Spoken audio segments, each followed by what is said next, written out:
here we go. Great to be with you, and welcome to day 3 of the Breakthrough Challenge. I am pumped to get going. We have so much to cover today. I'm going to be sharing material that I've never done live online ever, so I'm kind of nervous about that. Also, the structure of this entire challenge changed after day 1, and that's something it's both exciting and a little bit nerve-wracking, but they go hand in hand. So I'm glad to see you guys checking in here. Great to see you here, James. Filled with gratitude this morning. Love that. Awesome. So happy about that. Ronnie from Copenhagen, Denmark. Welcome. And Paul, good to see you. And let us know where you're tuning in from. I'm out here in Taipei, Taiwan, and it is just after 8 p.m. here. Where are you? Let us know where you're tuning in from. I'd love to learn about where you're at and how conditions are for you and just how you're doing. Today, we're moving into phase 3 SAGE. We already started doing that yesterday, and the previous challenges, I spent a lot more time on the movement from phase 1 novice into phase 2 knight. In case this is your first live and you don't even know what these terms are, I will be reviewing these as we go forward. But for those who have been following, you know what that's about. And yesterday, I already started to give you some hints and a preview of what it's like to be in the power of your vulnerability, to turn inwards towards your fear instead of exiling it, repressing it, running away from it, being afraid of the fear itself, not wanting to deal with these uncomfortable emotions, but instead turning towards them to learn from them and about them so that you can actually release them from their burdens. And we will take that a really big step forward to today. So stick around to the end. This is going to be a really advanced, transformative experience. And it's one that, I guess I'm already jumping the gun here. It's one that the more I become experienced in my psychotherapy work, in my life coaching work, the more I appreciate the power of this particular process. So I'm still discovering parts of it that are unlocking for my clients that I didn't expect to unlock in that way before. So that's kind of the tipping point for me to share it for the first time ever live online here in this challenge. So stick around for that. There's going to be a buildup for that. So there's a lot of preparation that goes into this. So we will be doing that together. In case you also stumbled onto this and don't know who I am, I'm David Tian. For over the past 15 years, I've been helping hundreds of thousands of people in over 87 countries attain success, happiness, and fulfillment in life and love. And it is my great honor and privilege to be leading you through this challenge. And I also want to honor all of the men who have been going live in our challenge group. And we will be awarding the top 2 contributors towards the end of today. So stick around for that to find out who the top 2 contributors are. And by the way, we'll be handing out prizes every day of this challenge. And on the final day, we're going to be handing out the grand prizes to the top 2 overall contributors. So everyone's got a chance to win. Don't worry, we're looking at everything. We're looking at the total engagement and everything. So we want to reward you for your making this effort and investing in yourself. And I just want to honor all of the guys so far who've been doing that. Hey, Paul. All right, let's go. Day 3. Awesome. Let us know where you're tuning in from, whether it's on replay or live right now, especially live, because I'd love to see who's tuning in from where all around the world. I know many of you who are watching this are in Europe, UK. I think, James, you're out in the US. Welcome, I think. Correct me if I'm wrong. And I'm out here in Asia. I think a bunch of these guys are also in various parts of Asia. So great to see you guys joining us. It's pretty cool to be able to connect through this live with brothers and sisters all around the world who are watching right now.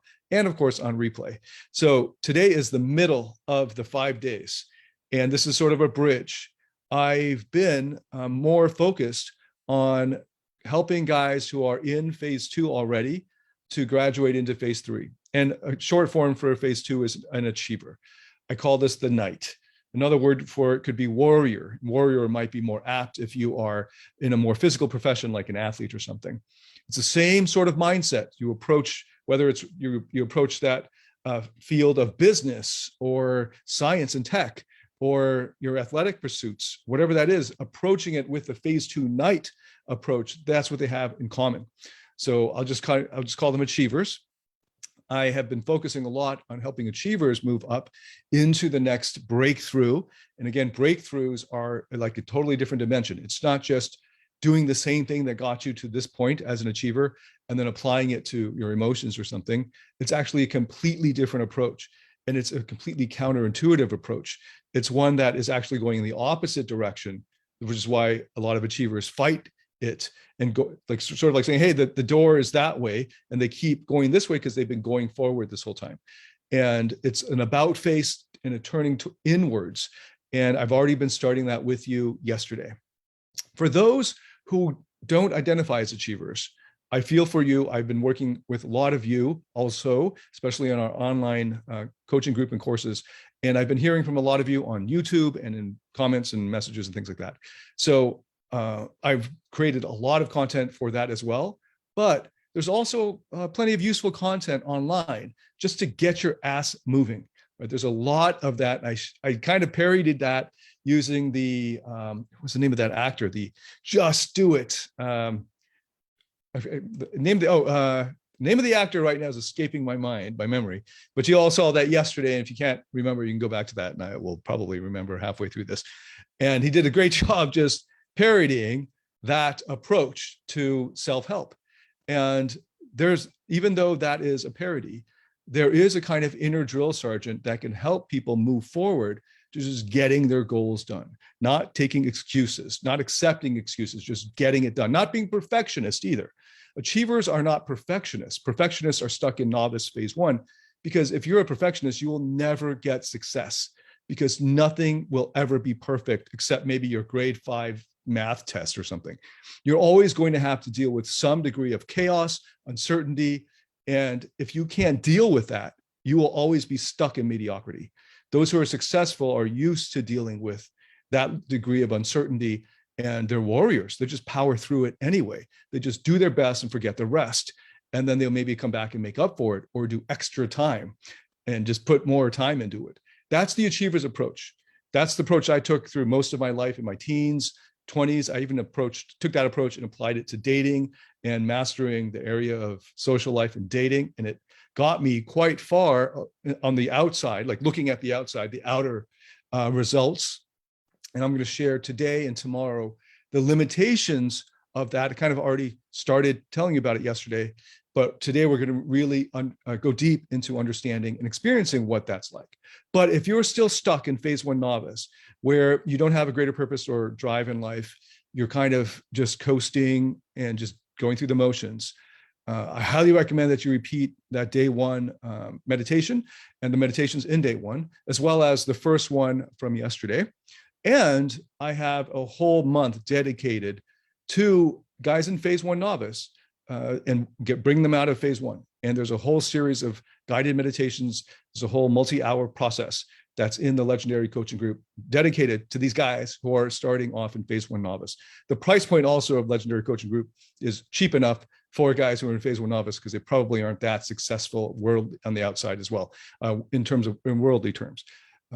There's also some really powerful processes for guys in phase one novice who are kind of taking that victim position of woe is me, or they've got so much pride and ego that they won't let themselves make mistakes. And that because of that, they never take risks. So if that's you, Invincible is an amazing course that has modules dedicated directly speaking to your condition and bringing you out over the course of weeks, and probably not even realizing that because I don't explicitly state it, because sometimes it's counterintuitive to tell you, you've got this loser mindset, come out of it. But what you're going to do is actually attack that using phase two night tools. And it's really powerful to give you that kick in the ass and internalize that warrior inside that will take you to the next levels, phase two in this case. Now, there's already some decent resources for that in the self-help world. There are definite limitations to it though. And the guys that I work with one-on-one, in almost every case, are already in solid phase two night. So my focus, my own particular specialty, is going inside, taking them to phase two, phase three and beyond. We're going to be doing a very powerful guided exercise towards the end of today, like I was sharing. that, again, I've never done live before. So I'm, again, saying this out loud to take power over it. And it will go well, but there's a lot of preparation that goes into it. But it's really for guys who are good at concentrating, focusing, and who are solidly in phase 2 night into phase 3. I'm putting that out as a caveat because if you're in phase 1, you might get frustrated. But just it's sort of like showing a beginner, here's some intermediate moves. Like I'm a total beginner at BJJ. And since my son was born, I really haven't had the time to go to any classes. So I don't know, it's been 4 or 5 months since I've gone, which really sucks. But I'm a big fan of it as just a fan, right? And I even like watching tutorials for black belts. And I don't understand. I'm sure I don't understand. I'm not picking up a whole lot of what's really happening there. It's like when I was listening, I'm sure it's like when I was listening to complex jazz when I was just 11 years old. I liked the sound, but I wasn't picking up the harmonies, all of the different layers in the rhythm section. I just didn't pick it up. It's just like people who are tasting wine for the first time. They just taste probably, and you're not picking up on all the subtle notes, right? So sometimes it's helpful for even guys who are beginners to see the level of what's happening at the intermediate or advanced levels, right? Because then it'll give you something to aim for, and it might just be interesting to keep you motivated.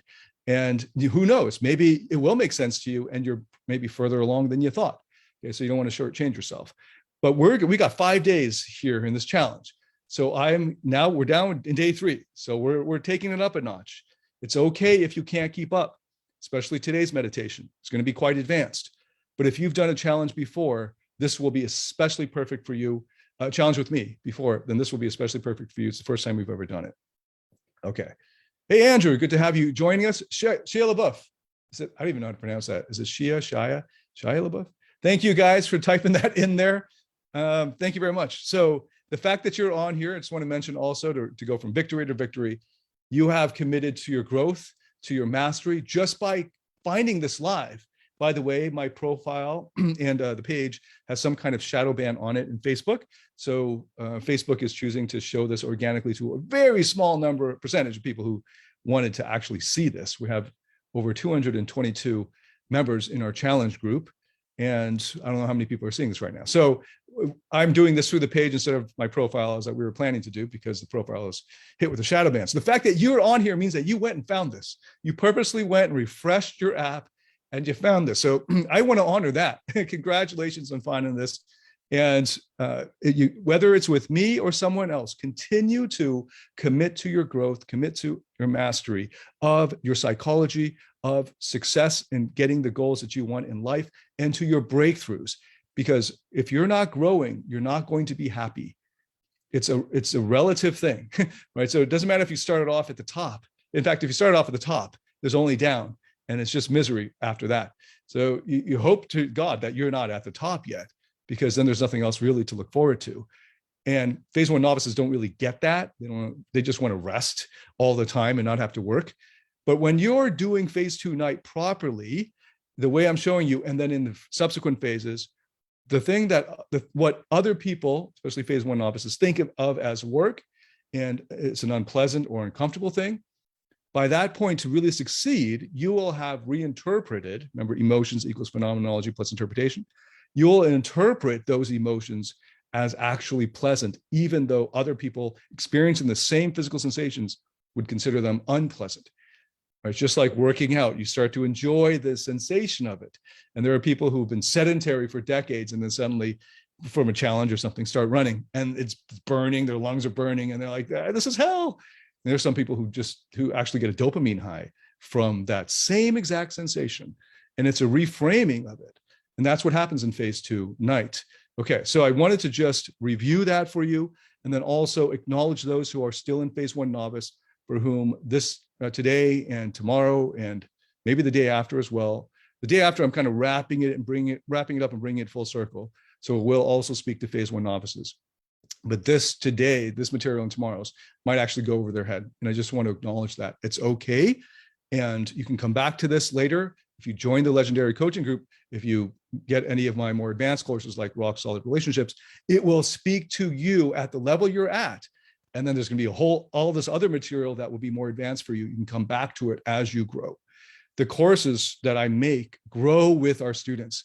because I provide different layers and levels within each of these courses. Okay, so if you've taken any of my courses, you probably sense how multidimensional it is. In fact, it might be frustrating for a phase one novice because there's stuff that just goes over his head and doesn't quite get. And then he gets frustrated that he has to dot all the I's and cross all the T's before he can move to the next video. So I actually address that, like constantly cheerleading and reminding these phase one novices, just keep going, just keep pressing play. Maybe it won't make sense now, but it will later. All right, so if that's you, if you've been in my courses, you know what that's like. And if you're a phase two knight, you might be like, why do you keep reminding me this? I'm ready to go. And I acknowledge that. And we are going today to go straight into the advanced material. Okay, so, well, just as a review, this is all about your breakthroughs. No matter which phase you're in, the same principles will apply because it's all about breaking through. Breaking through is about getting to the next dimension. Okay, so I'm going to show as review the slides that will lead up to the new material for today. Okay, so here we go with Keynote, and fingers crossed, everything's going to work. Hey, Vito, good to see you on here. Hey, Joe, what's up? Let us know where you're tuning in from. Also, any kind of Facebook noise will help with the algorithm. Facebook noise is hitting any of these emoji type things at the bottom, hearts and things like that, and any kind of comment, even saying hi or where you're from. We, my team and I really appreciate that because it helps bump up, us in the algorithm and tell Facebook we're not spamming people and stuff like that. So if you appreciate this material, we appreciate you showing us some love and making some Facebook noise. Yeah. Or thanks, guys. Thank you for that. All right. So we're in day 3 here. And just as review here, the skill achievement graph. And one of the biggest lessons to take away from this, a big point here is your lowest lows as you progress are higher than your highest highs way back when. But in the moment, you don't notice it because you're in the thick of it. So when you hit a dip, which is inevitable, breakthroughs are always preceded by dips. Unfortunately, they're not like stairs where it's just plateau and then you grow again. It's never like that. Unfortunately, biological life isn't like that either. There's always going to be a dip.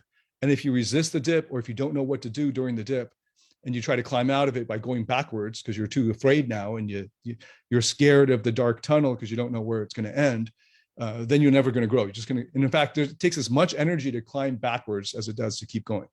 And if you might also just keep going on a downward spiral on the dip because you're actually fighting it instead of waiting or continuing and staying put and enduring. Okay, so we also looked at the emotion formula of feltness or phenomenology plus interpretation. Day 1, we really attacked the interpretation side of the formula. And then yesterday we did both of them, both sides of the formula, or both components of the formula. And then here's this funny and memorable diagram here. Your plan, everyone just wants steady growth with no plateaus even here. In reality, it's totally different. And sometimes the dips later on feel much worse than the dips earlier on because now the challenges are bigger. So there's more, it feels like there's more at stake. You're playing with bigger chips or whatever, right? And the challenges change at each phase. So the thing that got you through the previous dip are not the solutions that will get you through the new dip in the new phase. That's something that's really important to realize. That's why I'm dedicating each day of this challenge to one of the phases, or the move from the earlier phase to the next. Okay. And yesterday we really sat with this analogy of the chrysalis, and just even doing this thought experiment of, does Bob the caterpillar look up at the butterfly and think, oh, there's Norman, my cousin? Probably, I don't know. I think they're so different that I'd understand if, I don't know, caterpillar psychology, but you can imagine where he doesn't get it. He's like, wow, look at that winged creature. They're like a totally different species. And then he naturally starts to weave this cocoon, not really understanding why this is happening. And it feels like a tomb. And there are examples of cocoons that are eaten, half eaten, or broken open. And then the caterpillar inside dies. And it's really important to understand that maybe you're not in the depths of hell, but instead you're actually in a cocoon and you're about to be reborn. But if you fight it you stop that process. And instead, what you need to do is endure. You need endurance. You need mental endurance, maybe even physical endurance, because often this emotional pain is felt as a physical pain. And you need that resilience and maybe what I would suggest, anti-fragility, not just resilient, but taking the adversity and having that make you stronger, to be anti-fragile as a result of, imagine getting hit. Every time you get hit, you get like Black Panther's suit or whatever, right? It absorbs the hit and now it gets stronger. So that's what anti-fragile is. And in fact, you will actually become much more powerful in the next level, but you're evolving and you've got to be patient. You've got to endure the dark nights. Okay. So sometimes it just feels like you're going backwards, but in fact, you're actually going forwards. You just have to be patient. And it comes down to a choice. And we'll get to that today as well. And I also brought up the dimensional analogy, where imagine you're living your entire life in one dimension and talking to your friends in one dimension.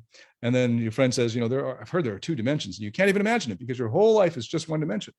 And then you have a breakthrough. And the breakthrough is fast. It's just boom, you see something different. You see it a different way. And now you're in two dimensions. That's how powerful the therapeutic process is. A lot of guys think getting better with women is a matter of amassing skills and knowledge in the head.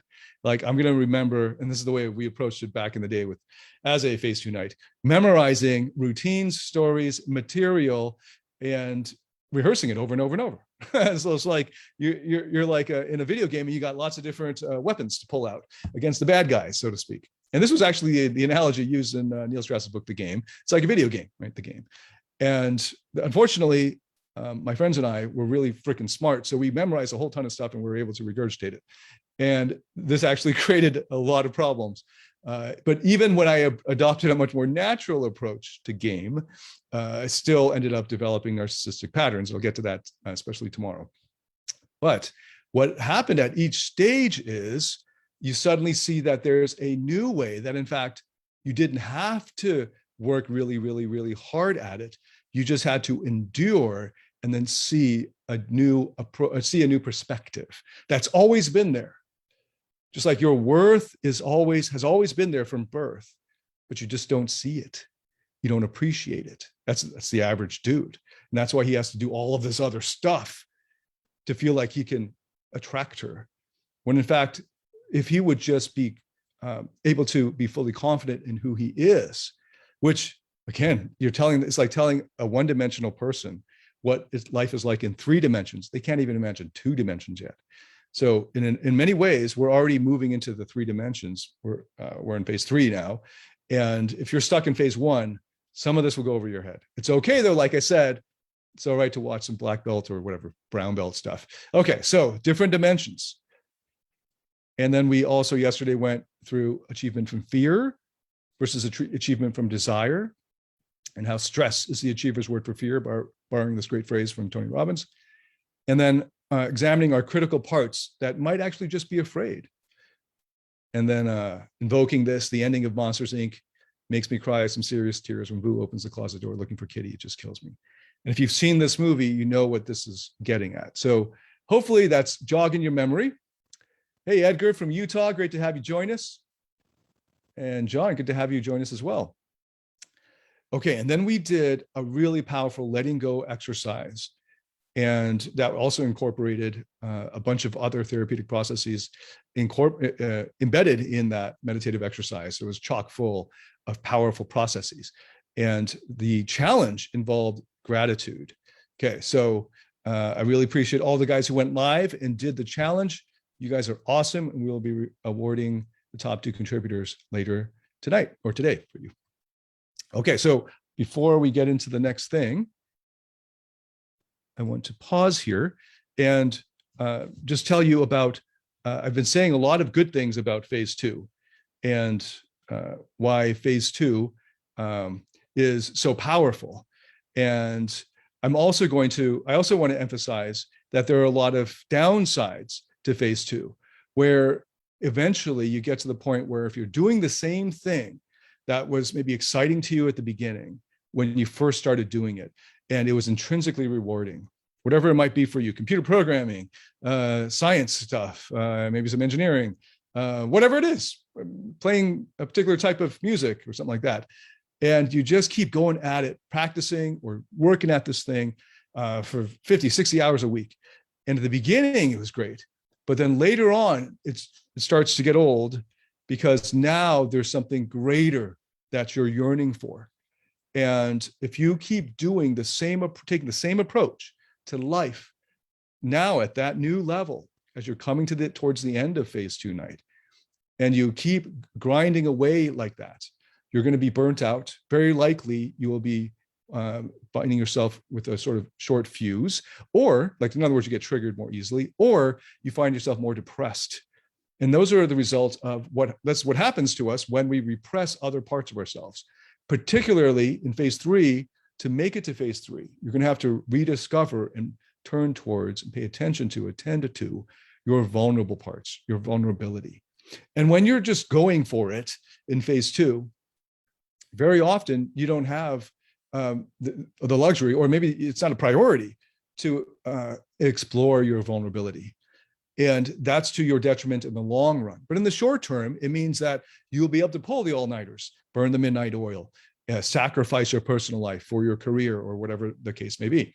When it comes to attracting women, guys who apply a phase 2 night approach to it end up developing false selves that that specific term of false self is important, because what it's getting at is that you have these parts that you're ashamed of, holding weakness or vulnerability or whatever it is, and you're hiding those in order to seem cooler, more attractive, or more powerful, dominant, alpha, whatever the case may be. And that's a phase 2 night approach to getting better with women. It doesn't work in the long run, and it will in fact sabotage any intimate relationship that you end up getting into. And if you've been following, pickup artists, since they came out of the internet underground, have been around long enough now. I think it's like 15 years at least, that you can track if you're so inclined, you can track the trajectory of these guys' lives. And the ones, almost all of them, who ended up in some kind of long-term relationship have imploded devastatingly. And this is partly because taking that phase 2 night approach creates repression. And in the long run, repression is so acidic, it's so toxic, it eats you away from the inside. And the outer symptoms of that are this kind of burnout, depression, being more easily triggered, and just wanting to rest, and also finding a lack of meaning in the work that you used to enjoy decades ago. And it might be also a lack of connection, of intimacy, of love, of joy, of real peace, of real self-acceptance. There's this kind of restlessness that you have to keep working all the time because you don't think you're good enough just the way you are. You have to always be working, always be working. And then achievers, after decades of that, end up pegging their value to what they produce, their value to how much they've achieved. And because they take this kind of utilitarian approach to human worth, they can never rest, because they always have to keep producing more achievement in order to continually prove themselves worthy. And it is a recipe for depression, and eventually, if they're smart enough, suicide, because that is a life that with no peace, no real lasting peace. Now, you may, again, if you're a phase 1 novice, this doesn't make any sense to you. Like, hey, just give me billions of dollars and I'll be fine. I work with people who have created billion-dollar companies, who have incredibly high net worth, and they are experiencing the worst of this lack of restlessness, and the same conflicts that they were experiencing in their 30s are popping up again in their 60s, and with different people, because they've never actually addressed the underlying patterns that have kept them as like a rat in a lab, going through that treadmill or whatever that is. Is that this windmill, the treadmill, whatever, running the rat race, so to speak. And a great example of this is a client that I've worked with we've worked now together for years, and his name is Nathan. And Nathan, when he first came to us, was looking for help with his dating life. And he was already a phase 2 night in many areas of his life, in multiple areas of his life. But because of his very conservative religious upbringing, he grew up with a lot of sexual shame. So it was a relatively easy approach to just run roughshod over those parts that were shamed and just apply skills, dating skills. There are real skills involved in getting better with dating. I mean, you can get better with conversation. You can become funnier. You can get better at practicing how to think on your feet and improvising funny things and just helping people have more fun. You can actually learn that just like any other skill set. I know for athletes or engineers, this is maybe foreign to you, but it's like any performative skill. You can get better at it. So you can break it down, get better at it. So that's what he did. Now, I usually, nowadays, I recommend, and for the past few years, I recommend that you reserve that skill set development for after you're far along in your therapeutic process. And you'll see why with the example of Nathan. Because what happens is if you go along the therapeutic process and and I'll break down the therapeutic process. Let's see how quickly I can do it. Going to understanding your neediness, needs being rooted in, and your neediness being rooted in unmet needs.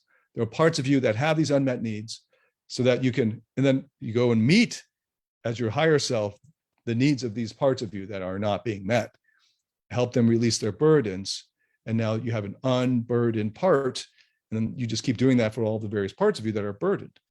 And when your system is more and more unburdened, then your naturally attractive self comes forth, and it's just natural, because that's a therapeutic process.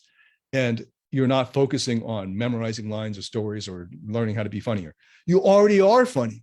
There's just blockages stopping you from being funny. You already are sexy. There's just sexual shame and voices from your mom and church and shit like that that's stopping you from letting your sexy parts come out. Those are just examples.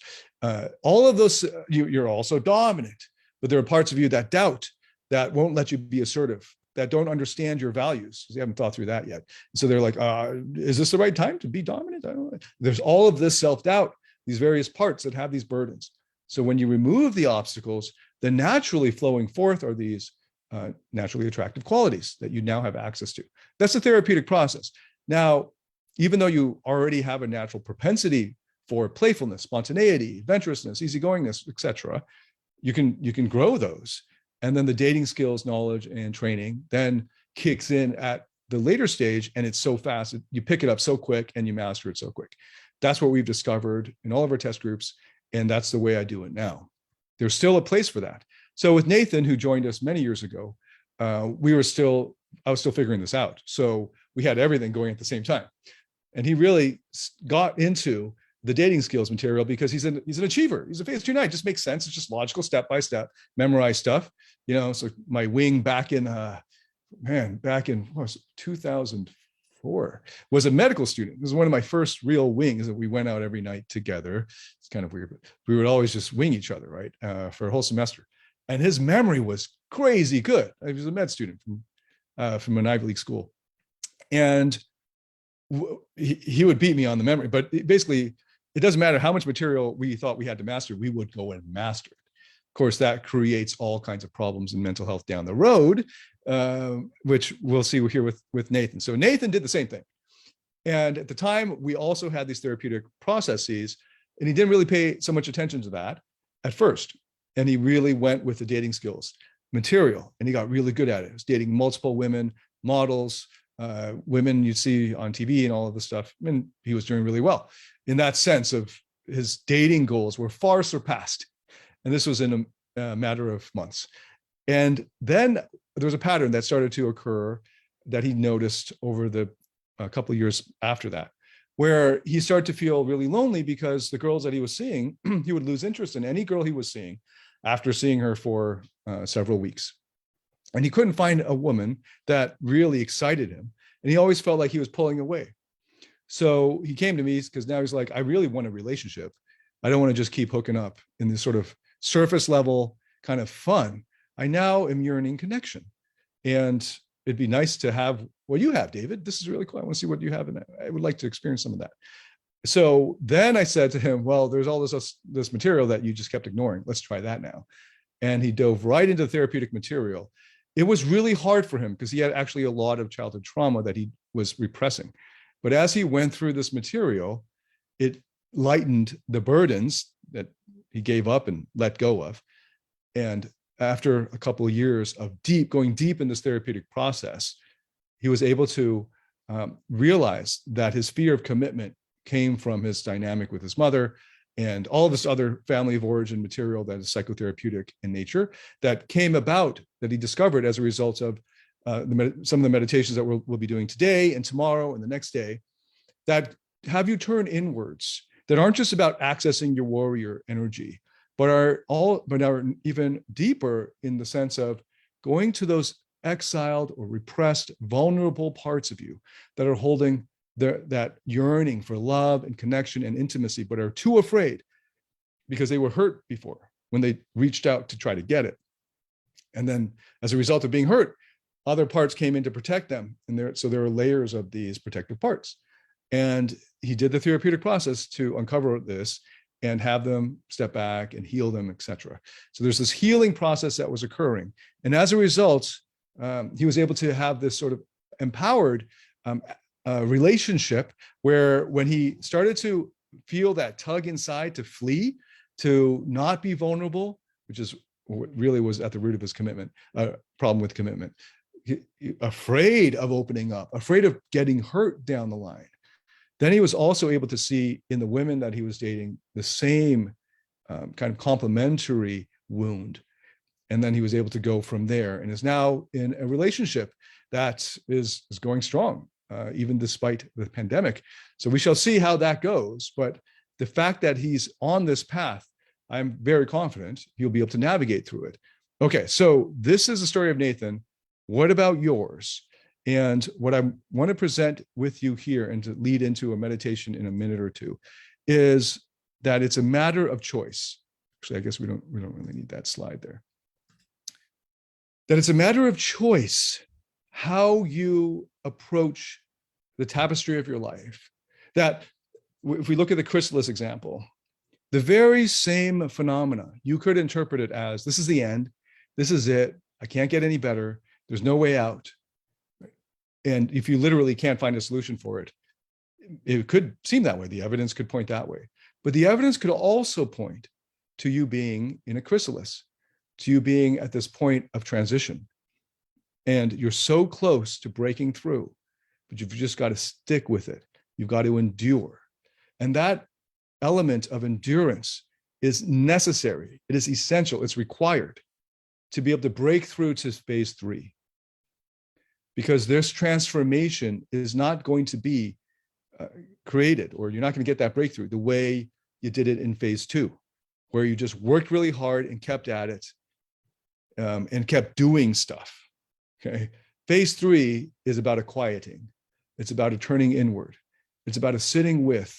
It's about a curiosity of being curious about the parts of yourself that you thought were weak, or that you thought were shameful, and that are holding this sadness and this anger, perhaps, and this grief. And instead of wishing them away, turning towards them. Now, the sensation for many achievers doing that is going to, the initial reaction, I've seen it over and over in my work, is this: oh no. Or it's like, no, I've been fighting this off, this feeling of yucky vulnerability, of weakness, of being, they interpret it as laziness, of going backwards. No. And there's this voice in their head that says, no. And that's the phase 2 night. That's why he's kicked ass in life. He said, no, I will not settle. I will power through whatever obstacle there is. Unfortunately, to get to the next phase, from phase 2 to 3, it's a completely opposite reaction that's required. It's a sitting with. It's allowing the emotion of that part to flow forth and to be with it. Sometimes it's overwhelming. For phase 1 novices, it's overwhelming. They can't handle it. So they just sort of withdraw inside and become recluses. In those cases, or if it happens in phase 2, you can actually just ask that part of you that's overwhelming if it would just take a step back and not overwhelm you, because you really want to be with it. Okay. So there's a whole process to that. We'll be getting more in detail about that tomorrow. But for now, I want to just prime for you this idea that at a crossroads, or in your pain, or in that dark cave, there is another choice that you can make. And that choice towards almost an equally possible interpretation of the phenomena would actually be empowering. and would actually lead you forward, rather than becoming defeatist or hopeless or depressed because there is no solution. Instead, taking another interpretation, making a different choice. And it comes down to choices, choosing differently. Okay, so I think I've said enough to get you prepared for this meditation. And as always, I highly suggest headphones or earphones. Hey, Gal, good to see you here. Get some earphones. If you're driving, pull over, and you want to be able to close your eyes and just be in a kind of quiet place. And this is a really gentle meditation. It won't require you to say anything or do anything. It does require you to just pay attention and relax and breathe deeply. Okay, so here we go. I'm just going to cue all of this up here. Ideally, your eyes will be closed, but if you ever open your eyes, our team is prepared. A nice trance-like video for you to observe. Okay, here we go. This is adapted from Sarah Blondin. In retrospect, we see clearly what the journey of life is, as if we were looking back through a clear glass. In retrospect, you will understand that your entire life was but choices made one after another for the sake of love or preserving that love. Nothing will be irredeemably wrong or broken, just choices made either way for the sake of your heart.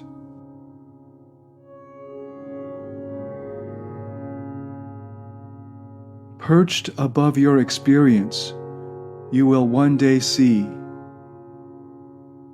each of your days woven together like a tapestry of missteps, hurtful choices, longing joy, heartbreak and redemption, love and the denial of that same love. You will see it all as collected choices, and through those choices, a melody will be woven, both sweet and achingly bittersweet.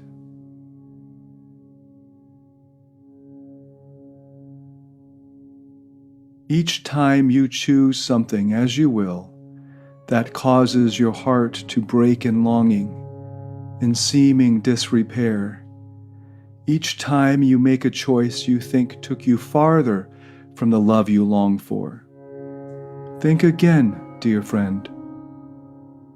For each step, each movement and action will come together to create the beautiful paradox that is life. We compound our suffering by looking too closely at the thing that is causing us pain. We forget that soon a revelation will come from this very same place, that these painful spots and choices are often where growth comes to break us open to something larger, something more loving, more purposeful in being.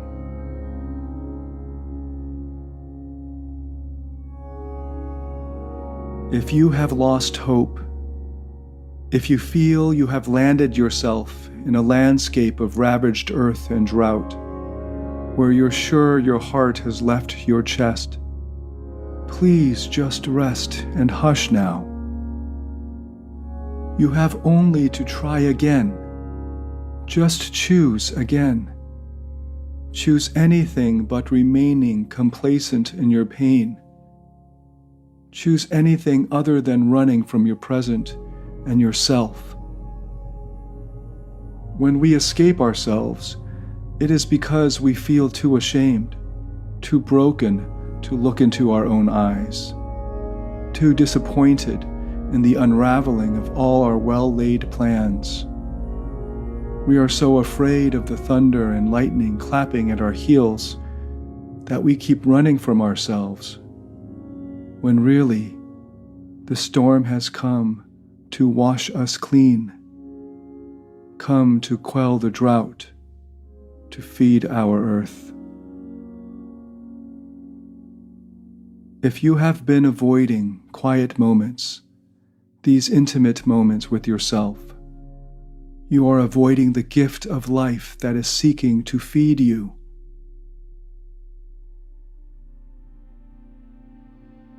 You will find yourself and your heart again if you choose to turn toward yourself, to land on your seat with your heart laid open. Simply arrive and stop the running. Watch each of your choices be still and calm, and allow your heart to take residence within you once more. Choose again. That's all your life needs then. One step forward, one choice, one after another, not one wrong, not one that is not in service of you. And keeping your eyes closed now, lovingly arrive at your own feet. Let your worries, your sorrow, your heartache, your dread, your shame, your loving, spread out before you like a beautiful quilt that weaves into a blanket of warmth and love and balance.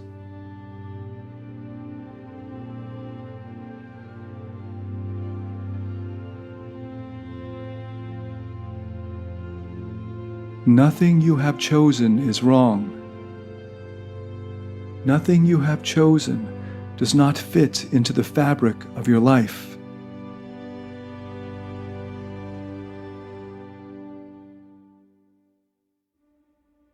Be still now here at your own mercy.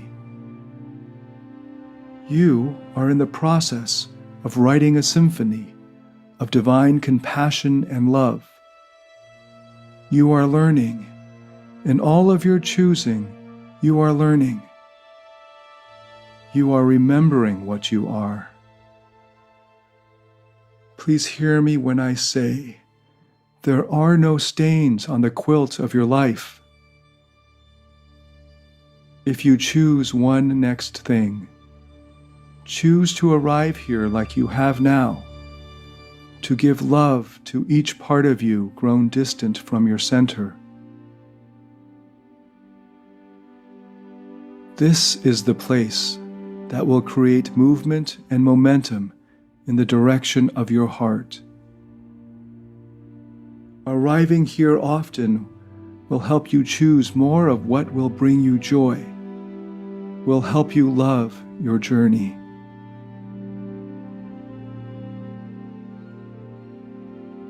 Breathe in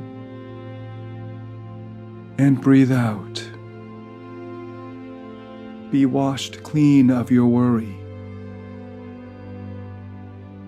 It's time to remember, dear one. You are born to feel all of this. Let go for one moment longer.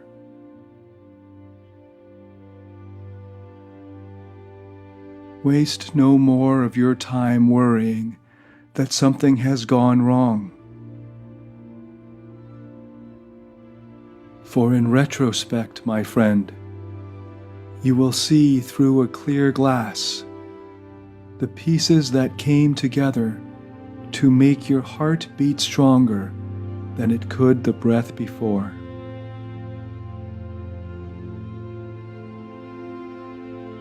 It's time to remember, dear one, that life is in your favor, that you are in your favor. Hush now. Just choose again.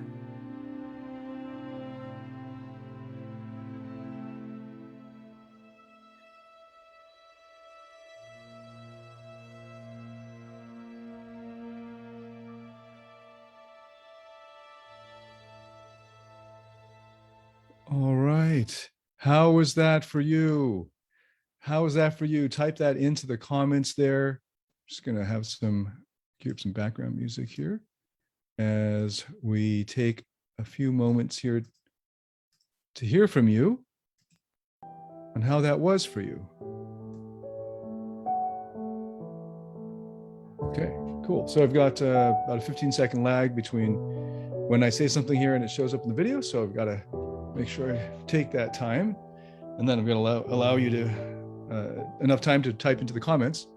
And I'm looking at comments also inside the group if you happen to be writing there. Refresh that so I can see those. Or if you're here with us live in this particular live. Oh, Paul wrote, that was relaxing. Awesome. That's great. I'm glad that helps relax you. Anything else? Oh, Ronnie said, so good and relaxing. Excellent.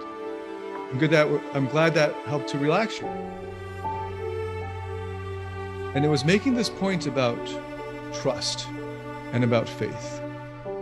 And that one of the reasons I'm sharing this particular meditation at this time is because to make that journey from phase 2 to 3, it will take some trust and some faith, because it's not straightforward the way things were in phase 2. Phase 2, when you study for the test, you do better. When you practice the problem sets, you do better. You can't actually see the visible results of what's happening as you grow towards phase 3. You'll have to start to feel them on the inside. It's basically accessing parts of your unconscious.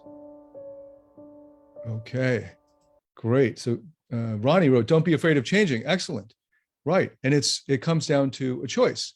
So this lends very well to the points we were exploring earlier. And I had this photo here to kind of illustrate taking a new vantage point. I don't know if you can see the words there. Take the vantage point of trust. And that's the name of that meditation. And if you're in the thick of it, if you're in the trees and you're really with the soil, that's valuable. And there's some work to be done there. Maybe you're planting some trees or whatever. You don't get to see the bigger picture. And you don't get to see how everything fits in because you're so frustrated about maybe that one tree or that one tree stump. And you don't see the beauty of how all of it fits together. And maybe you're obsessed about fixing that one. I don't know, I see a fallen log there and you're really angry about it. And you don't notice how beautiful it is in the whole context of the thing, of your life overall. And that was part of the point, that perhaps all of those things that you thought were mistakes or weaknesses or sources of shame were actually part of what makes the whole tapestry of your life even more beautiful. And if you can relax enough to step out of the pain that you're in when you're deep in it, and you can take that higher perspective and choose a different way to look at it. It's simply choosing a new interpretation. And that's what we're addressing with this emotion formula. Taking a new interpretation is simply a choice. It comes down to a choice. And that's what's happening with the chrysalis as well. Okay, great. Stop share. All right, just keep the comments coming. I'll still be seeing those as they come in. But we're going to move forward into, I just want to reiterate the phase 3 sage strengths. And once you are into phase 3, you're no longer driven by your needs for significance or security. Those are lower level needs that often can drive people to work really hard at their job or at their career or through achievement. They're earning their significance, their self-worth, and they're trying to stave off insecurity and fear and uncertainty by trying to work really, really hard for it or achieving, right? So when you're in phase 3, the sage is no longer driven by those lower level needs of significance or security. Instead, he's now led by love and is able to meet his own needs in himself. He's able to meet his own needs for significance, for security, for certainty. And he also enjoys leading with his vulnerability. Now his vulnerability becomes a power. It takes courage to be vulnerable. And there's a reason for it, because it means that you're exposed. And if you're in phase one novice, the way that you'll do vulnerability, or the way that you understand vulnerability, is crying your guts out in front of some girl. I discovered this after spending so much time coaching people from phase 2 to 3, taking that same message as I'm doing now and applying it or telling it or getting feedback on it from guys who are clearly in phase 1. And the way that they consider it to be vulnerability is just being sad all the time and just giving her your sob story. That's actually not, it's actually not the power of vulnerability. That's just spilling your guts in a needy way. And you're doing it in the hopes that she will comfort you. Right? That's a phase 1 novice use of vulnerability, kind of weaponizing it. You'll see this even in the modern Western culture, the weaponization of kind of fake kind of vulnerability, the victimization perspective. That's a phase 1 novice way of approaching it, because there's actually a bid for connection to have somebody else comfort you. And so it's not coming from a place of strength or courage. In phase 3, you're sharing your vulnerability after having been there for the parts that are vulnerable. In other words, they're not actually exposed because your higher self is there to take care of them. But your higher self is not afraid. Your higher self is not afraid of rejection or other people's words or any of that, because your higher self is fully confident and fully courageous and can be vulnerable because there's actually nothing to be afraid of. Okay, so this phase 3 sage has also felt the futility of just relying on the powering through approach that phase 2 knights rely on.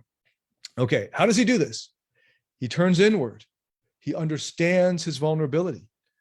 He reaches a place of self-acceptance and even more appreciation, love, a connection to his parts, and he's learned to meet his own needs. So we're going to be getting into the details of how that's done right now with the next slides here. Okay. All right, so we're going to pick up where we left off here. Okay, so in order to meet your own needs, you got to know what the needs are first. And before we get into parts, and just as a caveat, if you've already done parts and all that type of work, let me just realize there's a typo here. I want to correct that. In case you've done any kind of parts work, you know that your parts all have a different needs, different hierarchy of needs, but there are 10 needs that all parts have. And these are universal needs. Oh, I just clicked the wrong thing and I've closed the whole thing. Sorry about that. I'm gonna have to open this again. So each of your parts, just keeping in mind, it's just sort of like if you were to take a personality, Keynote quit unexpectedly. I crashed Keynote on my computer. Let's see here, I gotta reopen that. Okay. That each of your parts have their own hierarchy of needs, and in which means a hierarchy as in which needs they prioritize first. And unless you can learn to meet those needs of these parts in yourself, then you will always actually be needy and never in a secure, stable, long-term relationship. On top of that, you're not going to be attractive because neediness is the greatest repellent of attractiveness, like the opposite of attractiveness in a man. So if that didn't pique your attention, well, I don't know what would. So, okay, so let's look at these 10 universal human needs. They're universal in the sense of we all have them. They're all legitimate and all of your parts have them. So you're gonna have to learn how to meet these. On top of these, there might be other very specific needs based on the perceived trauma that various parts of you are holding. And so they might have their own unique needs. But all of them and all of us have these needs. That's why they're called the universal human needs. The first one is certainty, and I'll just explain how they generally come online in your mind from birth. So certainty is the first one that usually comes online. Certainty, security, because when we're first born, we are defenseless. We're physically, literally vulnerable. If an adult or an older human being wasn't taking responsibility for us, we would literally die. We cannot feed ourselves. We can't fend for ourselves. we need other people to take care of us. Okay, so there's a lot of uncertainty there, because if that care isn't forthcoming, we will die. So it's actually so deeply ingrained in us because it's connected to our actual death. So it's a survival mechanism. So the search for certainty is ingrained in all of us, is the first need that comes online. Now, many of us are able to just get that need met by loving parents. So a baby is crying until he's picked up and comforted and then given milk, and boom. And if that's a stable situation where every time the baby needs it, relatively short amount of time passes before he gets his needs met, he will grow up with that need being not a neurotic thing, but one that is only kicks in more extreme lack, where maybe you lose your job, you don't know where that money's going to come from, and all that kind of thing. So it's normal when there's a lot of uncertainty in your life for you to crave certainty. And another example is if you're in wartime or something. Then the next thing that comes up once you're able to meet your needs for security are uncertainties, because now you're bored, because everything's certain. So then you start to look for variety. And even in my 4-month-old son, I'm seeing this, that he's craving play and stimulation now. So uncertainty comes online next. You need some kind of unpredictability in life, or it gets really boring, and boring actually becomes unbearable. And then when you start to get uncertainty, now you need to know the limits, and you need to have healthy limits. All right. So you'll see this in the terrible twos in children, where there are no, and by the way, if these needs aren't met in a healthy way early on, they become part of a neurotic pattern into adulthood. So they're really needy guys who are constantly looking at their phone after they text a girl, needing her to reply right away, or his neediness goes out there, up the, what's the word? Just goes really high. And he's always now in this needy state. And that's just basic certainty. Can he meet his own needs for certainty? Can he feel like everything's going to be okay, even if she doesn't reply? And for those who are really dependent on others meeting their needs for certainty, the answer will be no. And he'll be needy as fuck and ruin all of his texting, all of the dating over texting. Okay, so certainty, uncertainty, and then healthy limits.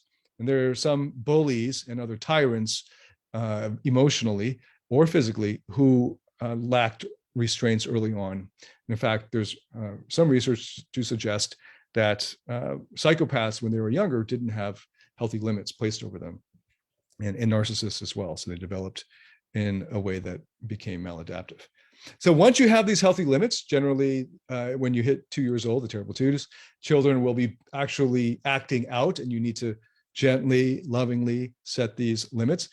Then within the limits, it makes possible play, right? This is actually an interesting thing about games and play, that if there are no rules, then there's actually no game. It's just chaos. So within the boundary of these rules, or within the bounds of the actual game, now you can play, because there's a structure to it. So you need structure in order to activate that need for play, but we all have that. Now, a lot of achievers have not been meeting their need for play, and they get burnt out and they get pissed off. And I meet guys in their 30s who've never actually even treated themselves to something that they really like, because they think, oh, it's a waste of money.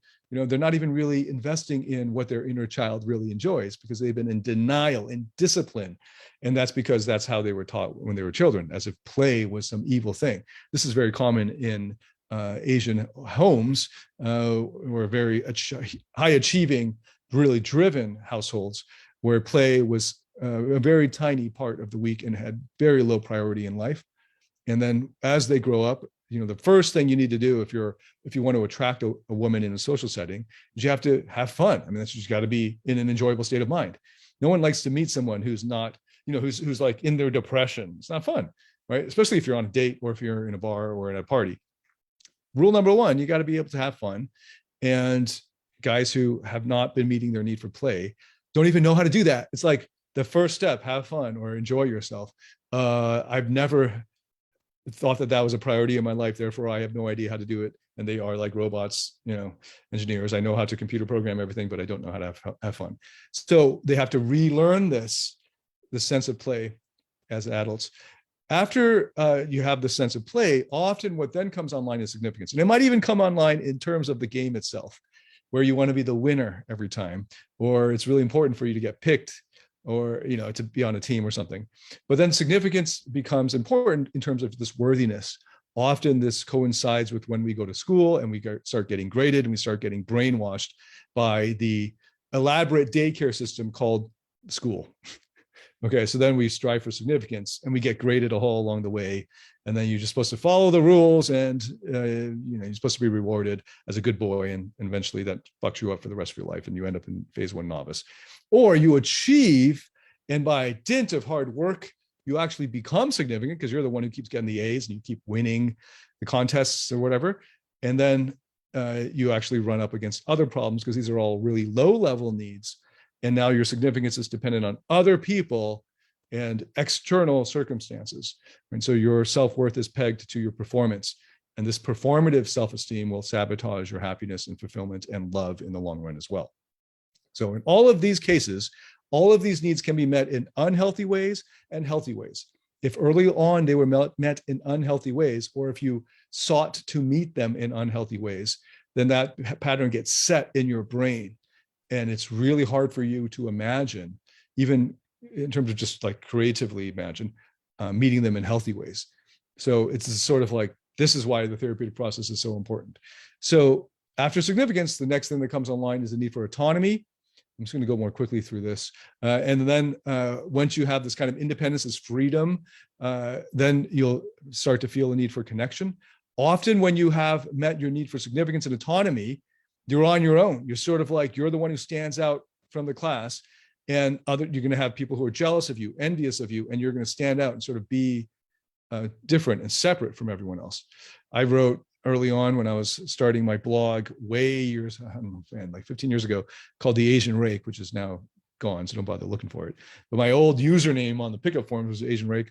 And I wrote like my bio with the phrase, the odd one out, because that's what I experienced all through school. I was always singled out, often because I did well, but what that did was it actually made me separate. In fact, then in the schools, they actually pulled me out of the main class to do this other like gifted class with 3 or 4 other kids. And I leave the main class of 30 kids. And now you start to crave more connection. You want to fit in more. You want to actually be connected to your peers.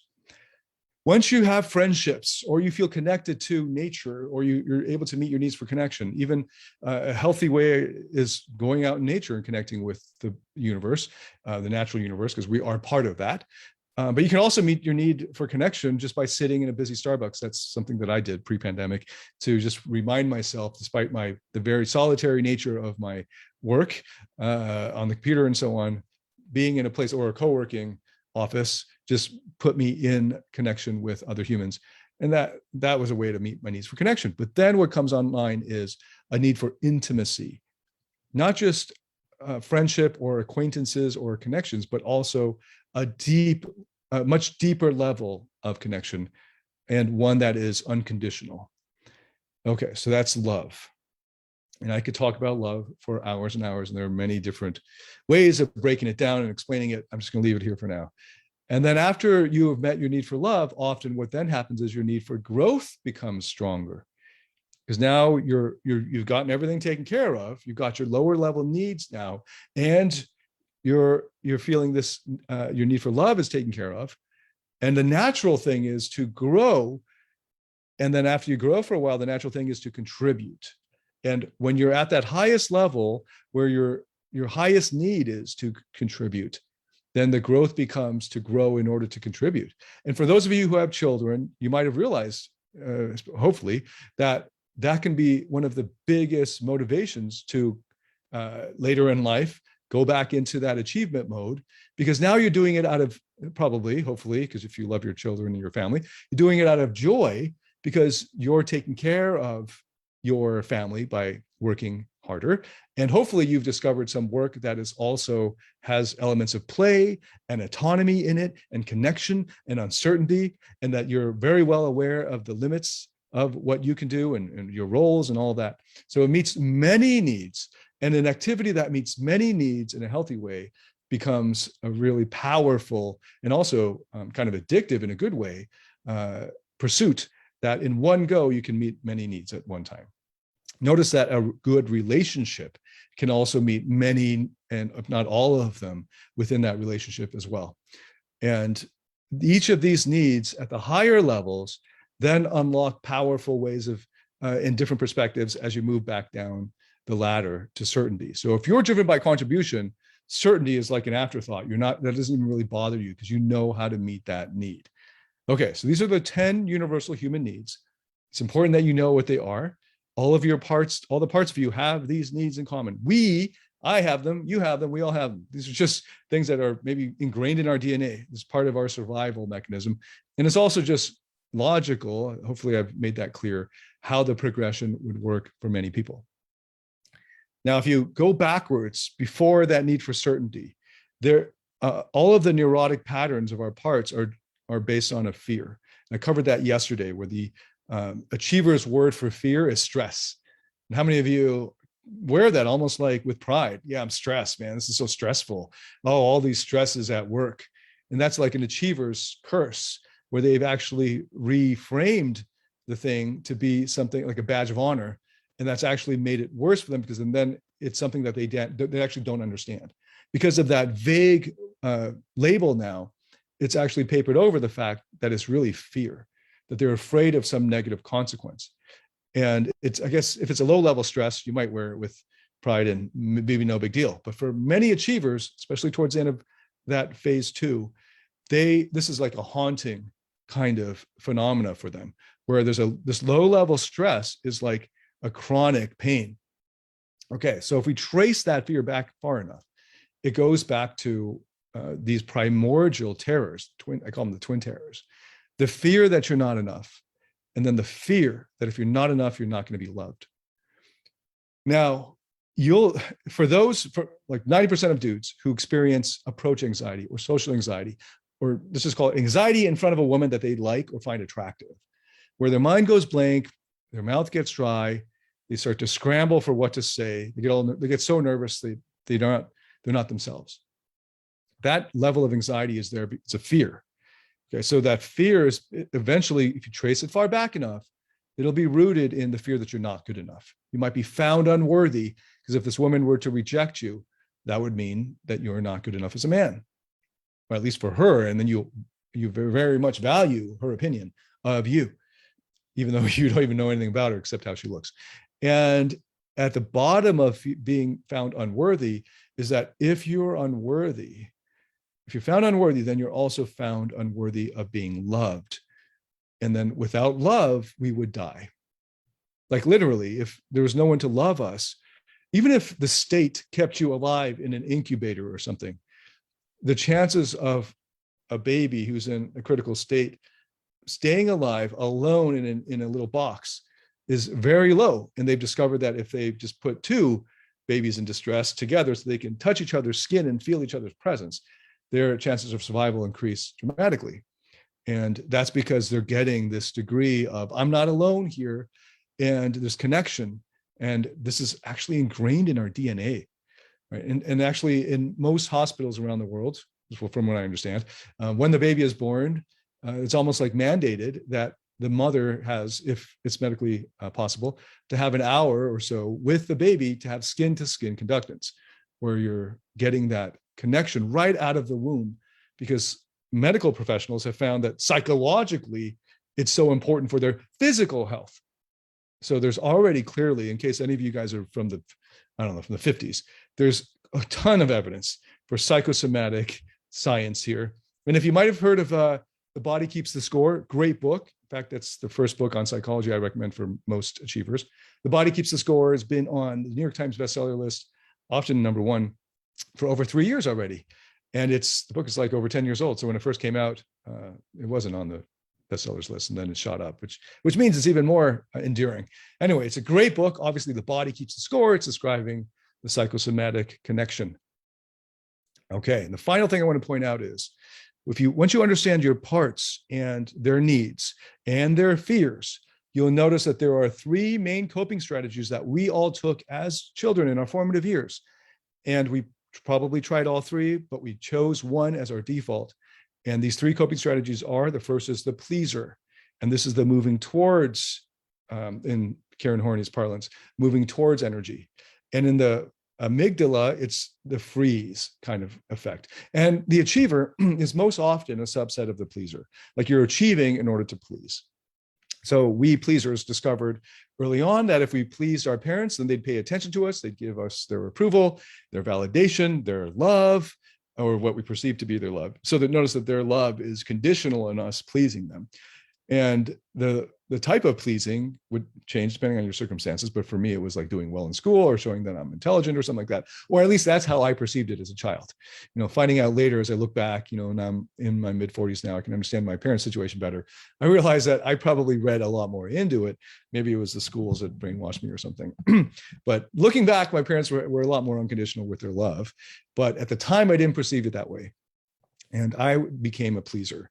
Some of the rest of us became recluses, where in order to, when we got hurt or we got ignored or our bids for love or connection were ignored, some of us went inside and became recluses or recluses. Depending if you're in US or UK, you would pronounce that differently.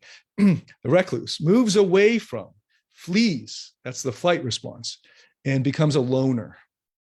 And there are plenty of men in the world struggling with women for whom their default response was to become a loner, to just go off in a corner and rather not even interact with people really, because it's so unstable, so something that they just really can't understand. So they'd rather just be by themselves. And then the third is the rebel. And this is the moving against energy, and it's correlates to the fight reaction. If you chose to be a rebel and you stuck with it, very likely you lived on the more dangerous side. It took more risks. So maybe you grew up a little bit sexier than the rest of us who took the other two strategies. And maybe you were like the sexy bad boy. But that's often the case. This is the one category that I see the least out of the clients and students that we get. But older rebels in their 30s and beyond who realize that that's not serving them in life anymore, and that maybe even their professional life is a bit of a mess. And maybe they become addicts, or maybe they've been living too much of a dangerous lifestyle and it's caught up to them. And it's created so much instability in their relationship and their family life that now they're looking for these therapeutic solutions. So we very likely tried all three coping strategies, but we cottoned on to one, and that was our main one. Now, notice that all three of these coping strategies are born out of fear. The fear that unless we do something, whether it's pleaser, reckless, or rebel, we will get hurt. We will not get the love we want. We will be deemed unworthy. We will not even have the attention of those that we want love from. We won't get their approval, right? So all of these various things that we're afraid that we won't get, or we're afraid that we will get hurt by, leads to these coping strategies that worked back then to protect us, but now as adults now they're maladaptive. They're not working well for us. And if you're watching this, you're still interested in this, or if you've been looking into this in any way, you probably have sensed that your coping strategy now as an adult is not serving you. And the pleaser and the recluse are not attractive strategies of approaching life when it comes to interacting with women. The pleaser will get taken advantage of. The recluse will just come off as creepy. The rebel might at the beginning be a little bit sexy, but then the instability that often comes with a rebel strategy will sabotage the long-term prospects of any relationship. So all three of these coping strategies are going to lead to problems. That's why I say everyone needs therapy. Everyone can benefit from a psychotherapeutic approach to themselves and understanding their psychology and healing and unburdening. Okay, so one last thing that I wanted to point out before I get into the next meditation is, oh, am I sharing this? Oh, good, I am. Okay, 3 cups. There's, just like we've tried these different strategies, these different strategies and our different needs that we're trying to get met by using these strategies also correlate to different phases in our lives. And for many of us, we might be stuck in that first phase. So here are the 5 phases of what I call legendary success. And we covered the novice and the knight, and now we're in number 3, the sage. And notice it's a circle. I'll explain why tomorrow. And then there's champion and master. I'll be getting to those last 2 tomorrow and the day after. Today, we're looking deep into the sage, and I've got a meditative exercise that is incredibly powerful for helping you get a taste of what it's like to be at that highest level for you. Okay, so let me stop here, just introduce that for you. And by the way, that wheel of the 5 phases is also the structure of the curriculum for the Legendary Coaching Group. That's why it's called Legendary Success. This meditative exercise I'm about to lead you through is, well, it's one that I've never done live before. It's also one of the most advanced guided meditative processes I've ever created. It's also the most complex. When I first did it in person several years ago, it was hard for the guys in the room who were mostly, I guess I was transitioning out of the dating skills approach into the therapeutic approach. So I tabled it. So, I shelved this one for a while. And I'm bringing it out now because I've been over the past few years discovering how powerful and multifaceted this particular approach is. And it is amazing. It combines a process that helps you discover your true self. And that's rare enough as it is. But it also helps you discover your highest order values in a way that doesn't rely on philosophy or logic, which is how many of us philosophical types like to go about it. And that just takes forever. You just get bogged down in debates with Kant and Hume and Aristotle and all that. This will go directly to it. What is most important and guiding in your life for your true self, for your highest self? And then it will involve timeline therapy that when you get to this portion of it, when we get to that portion of it, you just got to trust. And if you resist, because it goes fast, that's part of the power of it. It's bypassing all of that cogitation. Because if you get stuck in your head, you're not going to actually get into your heart. Phase 2 nights get stuck in their heads all the time. They kind of get cut off from their heart. That's why their relationships always crumble, because they're not actually truly feeling and present. They're just up in their heads. So the speed at which we're going to do this timeline therapy approach in the second half of this meditation is essential, and you just have to let it go. Right? So we did the letting go exercise yesterday. You gotta just let it go and trust. Okay, choose to trust here and have faith in your unconscious mind that it is showing you something. So we're going to be heavy on symbolism here, and you just go. Let your imagination just go. If you have any difficulty doing this, it's okay. You can replay this later. You can try it multiple times before we take this down in 5 days or whatever it is. I guess 8 days from now. And in the Legendary Coaching Group, there's a recording of this meditation that's comes alongside the later processes in the Legendary Coaching Group. So it will come right at the time that you need it. It won't be available for beginners because there's a kind of gradation to the curriculum. So I'm pulling out here for you a very advanced meditative exercise.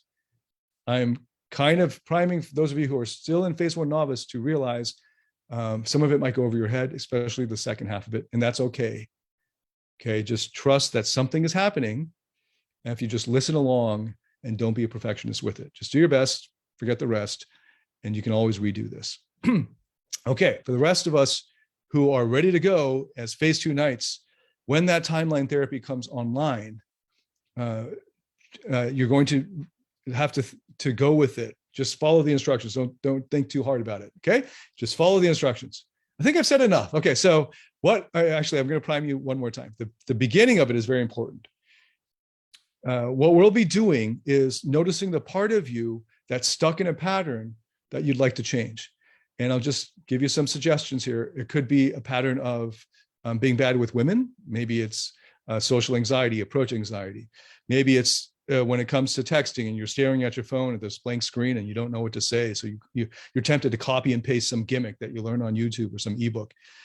Or maybe you're looking at that because you put a message out there and the texts are there, so she saw it. We think she saw it, but she hasn't replied. So you're like, ah. All right. So that's a negative pattern. Maybe it's porn that you're stuck on. Maybe it's procrastination. Maybe there's a side hustle you've been trying to get to, but something else gets in the way. Maybe it's your addiction to video games.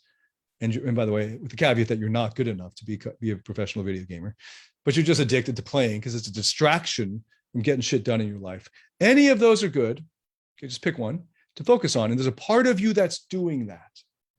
And what we're going to start with is just noticing the positive intent, that all parts of us have a positive intent because they're trying to meet some need, or they're trying to protect you in some way.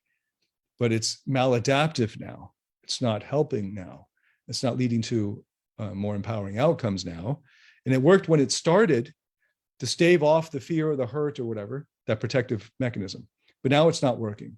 But the first step is to understand the positive intent that this part has behind its protective mechanism, behind its protective strategy. So take a pleaser. The pleaser, you might actually, now that you know what it is, you might hate the pleaser in you. Like, God damn it, I wish I wasn't such a nice guy trying to kiss ass or whatever. You know, I wish I could get rid of the pleaser so I could just be confident and dominant and alpha or something.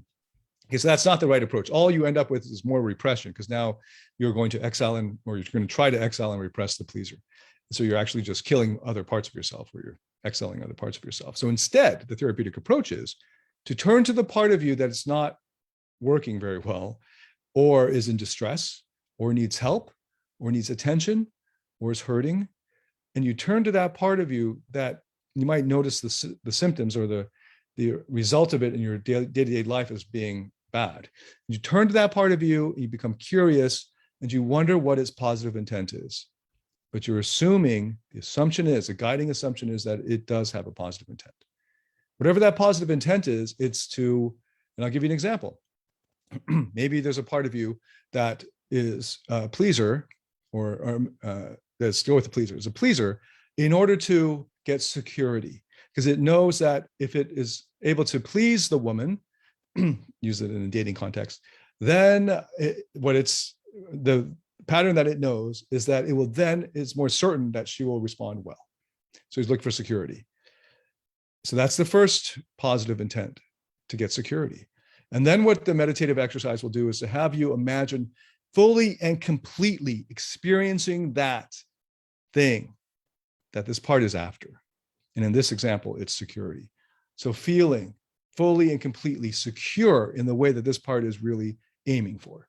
And so you'll have to use your creative imagination to fill yourself up, to fully and completely experience that emotion. And then, having experienced that fully and completely, notice that there's then another question: what is even more important for this part to experience, or for you to experience, as a result of now having fully and completely experienced security? Well, then maybe it's significance. First thing that comes to your mind, just go with it. Significance. Okay. So then we're going to repeat the process. If you fully and completely experience significance in the way that this part is yearning for, aiming for, then what would be even more important for you to experience? And the next thing might be connection. And then you go with that. All right. So, and then the next thing might be bliss, or freedom, or maybe it's power, to feel self-efficacy, like I can do it. I've control over this. And then if you have that fully and completely, what then? And you just keep going. We're going to take you up this ladder, 5 or 6 rungs. Okay. And then when you get to the top, we're going to have you come back down the ladder, bringing that higher intent down to the lower levels. Okay. So just priming you for what's about to come. And if it doesn't make any sense to you right now, don't worry about it. I'm just going to lead you through it. And if you're in phase 1 novice, the whole thing might just go right by you, and that's okay. It's sort of like showing a white belt what happens in the brown belt classes. Okay, so I'm going to give you a taste of the levels of this. There are levels to this shit. Yeah, there's levels to this. Okay, great. So we're going to dive right into this without further ado. Oh, Per wrote, "Hi, David, your summaries are always great." Oh, well, thank you very much. I appreciate that, and it's very encouraging. Okay, so I'm going to cue this up now. And again, so I should tell, as usual, headphones or earphones, really for this one, pull over if you're operating any heavy machinery, take some time for yourself, find a quiet spot, and just follow along. And just do your best. If some parts go by you, because I do go quite quickly through this, it's okay. And by the way, there's a replay and it'll be up for several days, so you can try it again. Okay, so taking a deep breath in through your nose, through your mouth, and just relax and come into your body and settle in. I'm doing that for myself as well. And then if you can close your eyes right off the bat, and if you can't, that's okay as well, because our team is prepared this little video also that you can look at.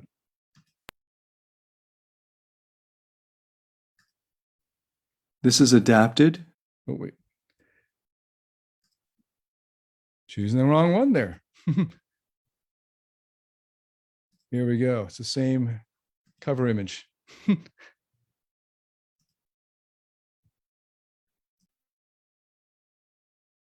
First, think of a behavior or an emotion that shows up in you at times that you dislike immensely, that clearly is not to your advantage, and yet you still engage in it. Some behavior, some emotion. Now, when I say behavior, if somebody overeats, they don't overeat all the time. They overeat when they get into a certain state. So if you want to change the behavior, you got to identify what emotion triggers it. You might have a couple, like I get really angry, or I get really bored, or I get really sad, or I feel lonely. And when that happens, I eat, or I smoke, or I do something. Maybe I drink. But I'd like you to think of that behavior that you really want to change. And let's get some insight. Here's what we're going to do. We're going to operate from a belief system, which you don't have to agree with, but let's just try it on for size. All human behavior has a positive intent. It may have a negative impact, but the initial intent is positive. It's to meet some needs of that individual, of you. So we first understand the positive intent behind the emotional reaction. Understand the positive intent, and that would be the first step towards changing the unwanted behavior. So I'm going to guide you through this. Say for me out loud the behavior or the emotion or the feeling that you really, really dislike and want to change. Just say it out loud. Go ahead. Say it out loud. Say it again. Say it again. Now, if you said something like, I get angry, well, anger is a resource. It's something that can be used. It's very important to get angry in some situations. It's when it's overused that it gets dangerous. Overeating would be the behavior to home in on, or whatever it is.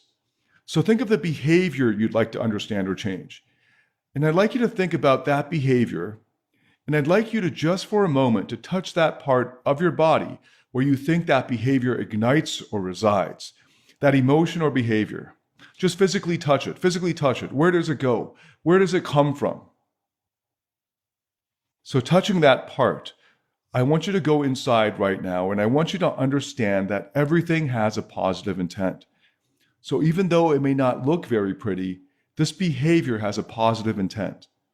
And in order to appreciate it, the more you resist something, the more you resist it, the more it persists. The more you fight with something that's that strong, the more it fights back. And then you just get caught up in a fight and nothing changes. So we're going to try a different approach.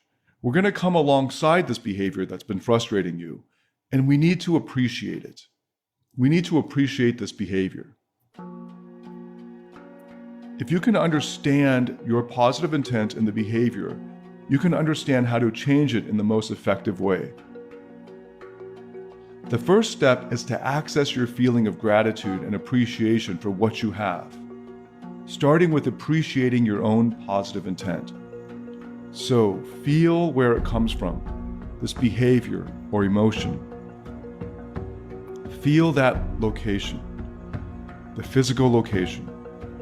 I want you now to go inside and keeping your eyes closed, I want you to literally in your heart breathe and think that part of you that generates this behavior. Think that part of you that creates this feeling or behavior and say to that part of you, I know you're trying to serve me in a positive way, and I'm grateful for it.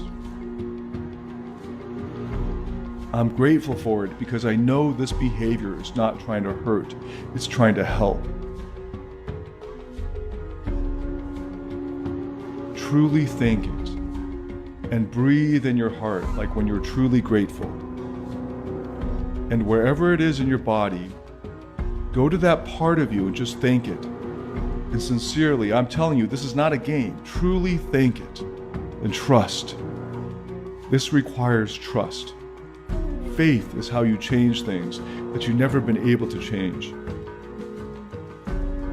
You enter a place where you have a level of trust, and you know this moment is guided.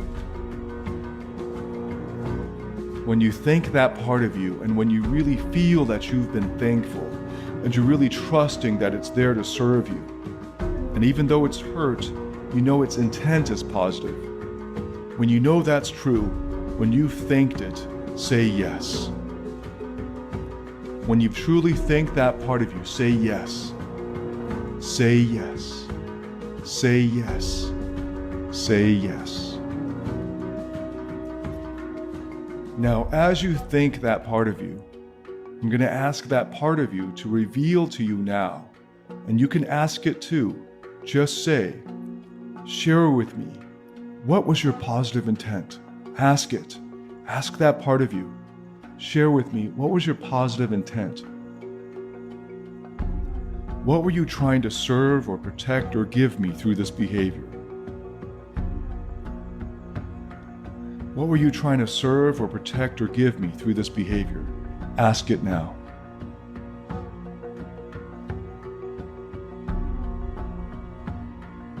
What were you trying to serve or protect or give me through this behavior? What were you trying to serve or protect or give me through this behavior?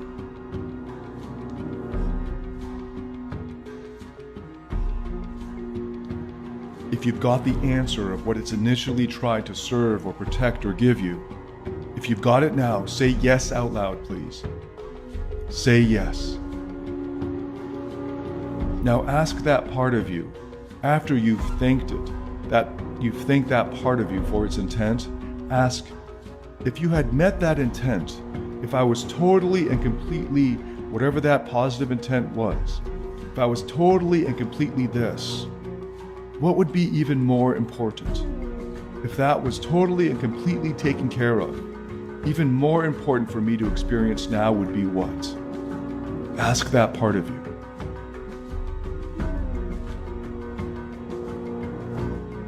If you've established what's even more important now, if the other was totally and completely established, say yes.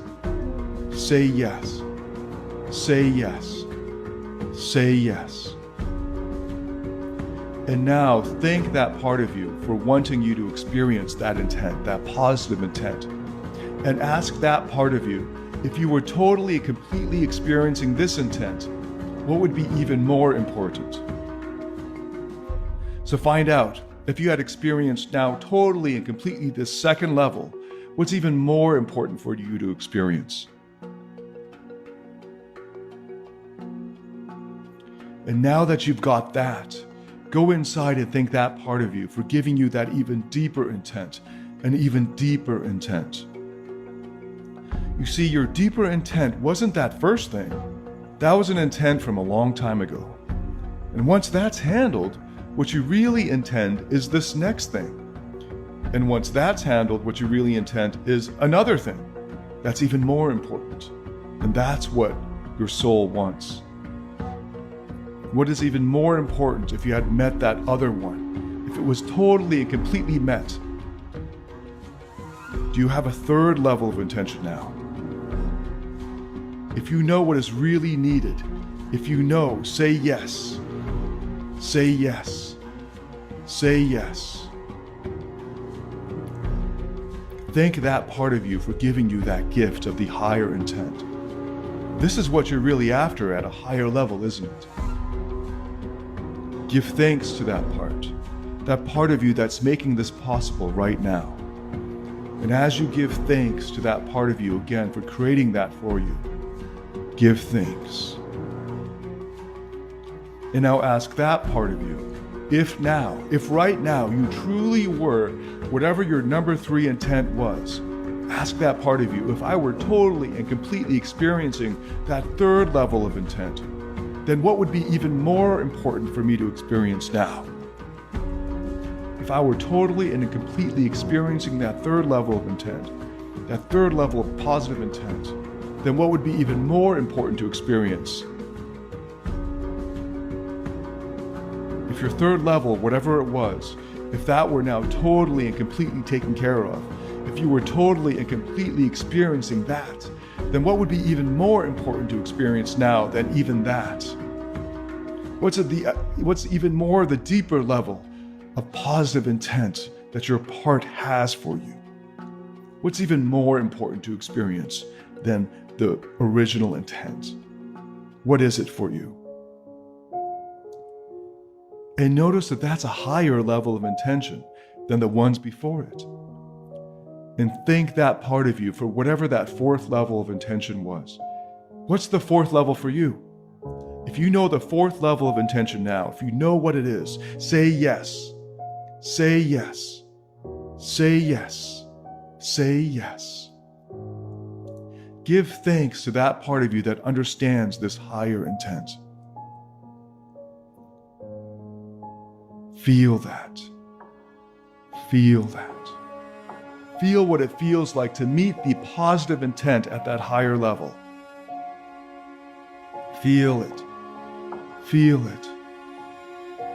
How it feels when you get there. How it feels when you do that. The aliveness of it.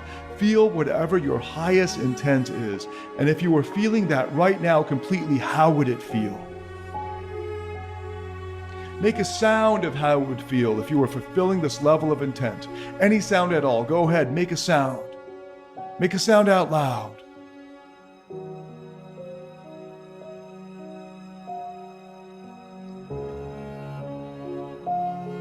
Give thanks to this part of you. Feel it. Thank the part of you that's created all this. And then ask it, if I were feeling and experiencing this level of positive intent completely and totally, then now, what would be even more important to experience? What would be even more important to experience? What's the intent? The intent is to go on inside and find what's your next level of positive intent. Feel it. The way to do it is, at the last level you're at, as high as it was, just ask yourself, if now I were completely and totally experiencing this, whatever that level of positive intent was now, then what's even more important for me to experience now? If I were totally and completely experiencing that now, then what would be even more important for me to experience? If you were totally and completely experiencing it, what would it be? First gut response. Whatever that higher intent is, experience that. Experience the next level for you. Feel your intent fulfilled. And when you're experiencing that level of your highest intent, if that level of your intent were completely fulfilled now, if every day, thank that part of you for this great gift. If you know what that part of you is, say yes. Say yes. Say yes. Say yes. If you now were experiencing total and complete, whatever that higher level of intent is, if that were totally and completely fulfilled in you now, then what would be even more important for you to focus and experience now? Your first response, without filtering, go. That's right. Feel that. Give thanks to that part of you that intends that. Breathe it. Feel it. If that part of you were totally and completely fulfilled, if you experienced every day totally and completely and absolutely that higher level, then what would be even more important for you to experience now? What would it be? So you'll notice that many years ago, maybe decades ago, a part of you felt that it needed to be protected, and it stopped at that lowest level of your positive intent, when your truest level of intent was, in fact, whatever your highest intent is. So now we're going to move backwards to whatever you started with. I want you to imagine now that you're already experiencing your highest intent, feeling that, and take that feeling and bring that back into your intent below that. And what's changed? What do you notice? That's right. And now take your experience of your highest intent, whatever it was, and take that experience and think to yourself, if I started with that, if I started with whatever it was for you, freedom, bliss, joy, knowing God, whatever your highest intent was, if I started having fully experienced that, and I brought that experience back down to the the intent that was just below it. I brought it down to that intent below it. What has happened? And now give thanks for that integration, that power inside you. And take those first three intents, starting with your highest intents, whatever that is for you, freedom or bliss or knowing God or nothingness. There's a higher intent in everything you're after, isn't there? And bring it back into the one just below it, just before it. And bring those two into the one before that, and bring those three into the one before that. And bring them inside and feel them all fulfilled, starting with the highest intent. And what's changed? That's right. When you go to your highest positive intent, you'll notice the problems of your lower intents are already taken care of. You notice that as you move up to your highest intents, we move from a focus on getting to a focus on giving. Personal problems come from a focus on getting. And as you move up in your higher positive intents, you get more confident and capable of solving your own problems. It's done. And starting at the highest level now, bring it into the next level below it, and bring that into the next level below it, and bring those into the next level below it. And now, what has happened? So starting at your peak intent, bring that with all of its higher levels into the lower levels, and bring those down into each of the intents below it for you. Feeling each one transformed, don't you? When you start with what your ultimate positive intent is, being fulfilled. When you fulfilled your ultimate intent and you bring it down to each of these lower intents, you feel them transform. And now, starting with your peak intent as if it's fulfilled, if you were already experiencing it totally and completely, what your soul has yearned for, and now know that it has fulfilled. Experience your highest intent as done. You've experienced it. And then you bring it down to each of the lower levels one at a time. And as you bring them all in together down the ladder, now when you think about that last level, what has happened? What has transformed in you? Yes. Yes.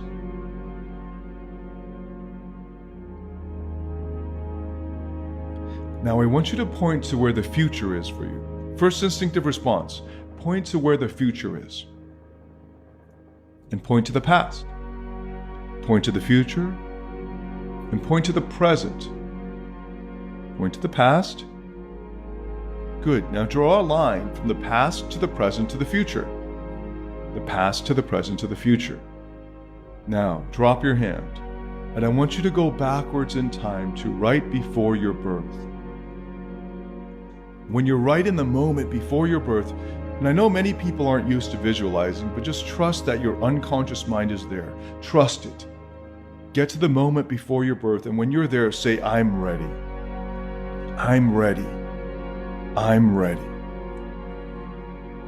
We're going to take the fulfillment of your ultimate intent, and we're going to bring it into the moment of your birth. Now, many of you know that the brain responds more powerfully to symbols than to anything else. So you don't have to understand what we're doing, but just rest assured that if you'll give yourself this gift right now and trust that it's there, everything's about to change for the better. Take your highest intent, now fulfilled, whatever your highest intent was. I want you to take your highest intent and put it inside of you as if it were fulfilled already, and step into your body at birth, having already fulfilled your highest intent, the moment of your birth. And when you're there, say, I've got it. Say, I've got it. Say, I am it. Say, I'm in it. It is me. Me is we.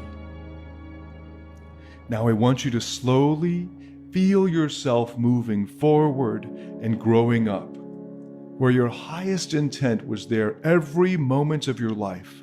It was already there. Moving forward 5 years old, and still at even a deeper level of your soul, your highest intent. You're experiencing your highest intent even then. Grow 7, 8, 9, 10 years old, it's there. And notice how it changes some of your experiences. To have your highest intent be there, notice how it changes some of the experiences or the feelings around them.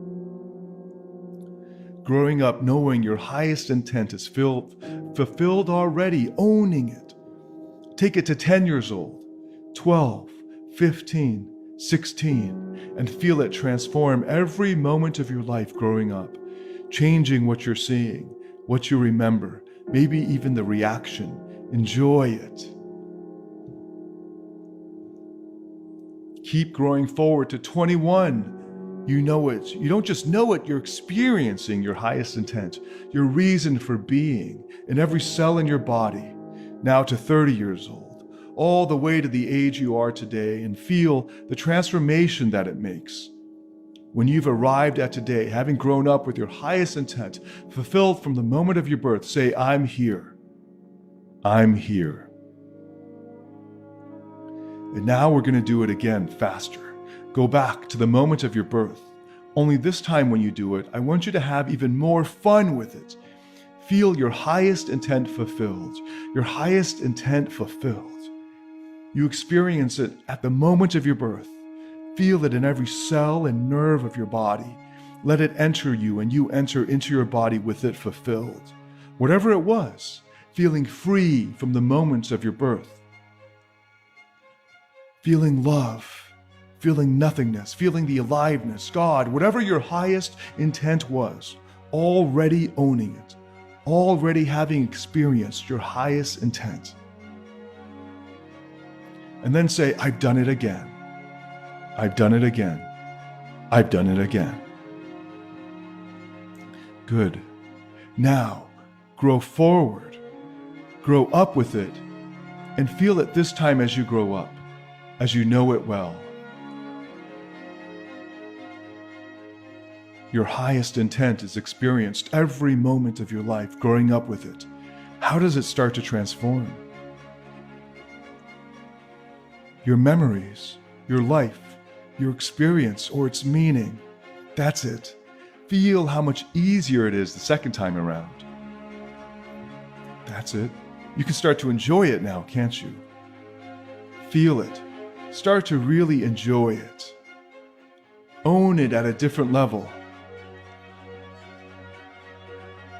Get to age 10 or 12 if you're not already there. Have fun with it. It's like, of course my intent is fulfilled. Of course my highest intent. It's always been in me, as me, it is me. It transforms everything, not to pursue it, but to own it. To know I am it. That my highest intent is who I am. It's reflected in my breath, in my face, at every stage, at every age. Now bring it up to 16, 20, 21, 30. What has been that highest intent your whole life? Bring it all up to now.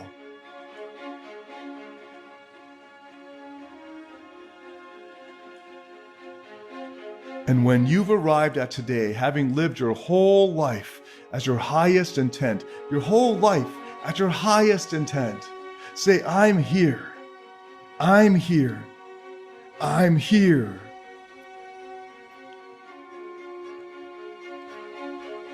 One more time, like a charm, float back up to the beginning of your life, the moment of your birth, right before your birth. Take your highest intent and bring it into your body. Take it into the future where your highest intent continues to grow. Your highest intent continues to be there. See yourself 3 years from now, in the future, feel it fulfilled even more. 5 years in the future, completely fulfilled. Your highest intent, how it guides all of your thoughts, feelings, emotions. It's the ultimate gift and moves beyond everything, beyond significance or certainty. It's the truth of why you were made. Take it 10 years in the future, 20 years in the future. Let it feel vibrant and alive, pulling you in the future with joy. And when you know your future is assured, say, it is done. It is done. Say, it is done. And then celebrate any way that feels right to you, with your voice, with your body. Celebrate.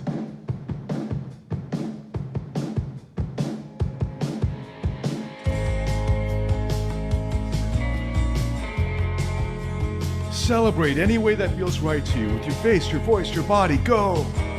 Celebrate. Lock it in.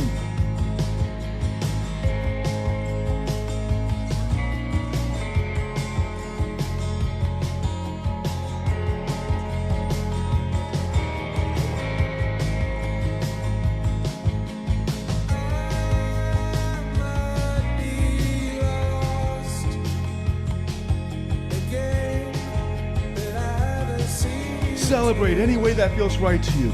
With your face, your voice, your body, lock it in. Celebrate, celebrate.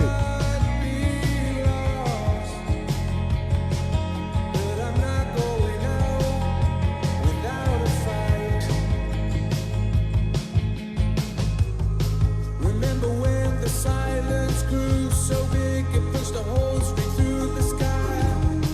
The ground beneath us caved in every time. So God, hear you cry.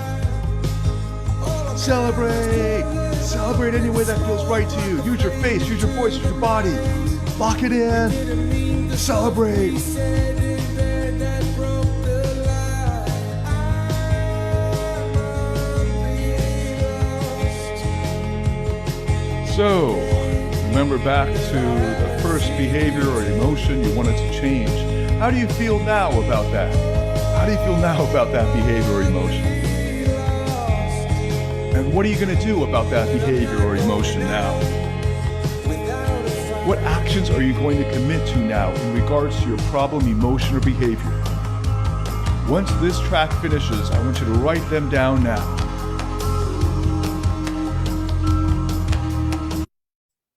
All right.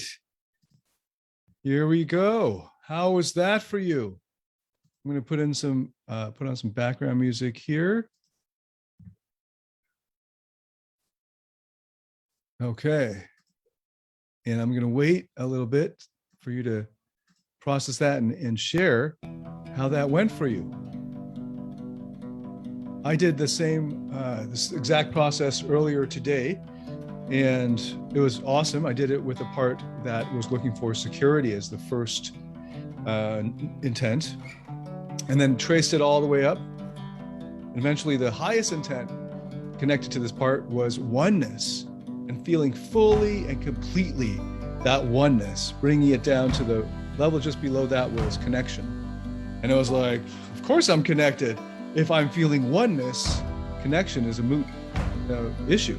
And then beneath that was self-efficacy, the like sort of power that I can influence, that I can do things, I have this ability. But if I'm feeling oneness, then of course I'm feeling oneness, I'm obviously connected, and I'm obviously able to influence and have self-efficacy. And then at each level, going down, eventually get down to security, if I'm feeling this fully and completely, this oneness, then security was unnecessary. And it was just really powerful as an example. What did you experience?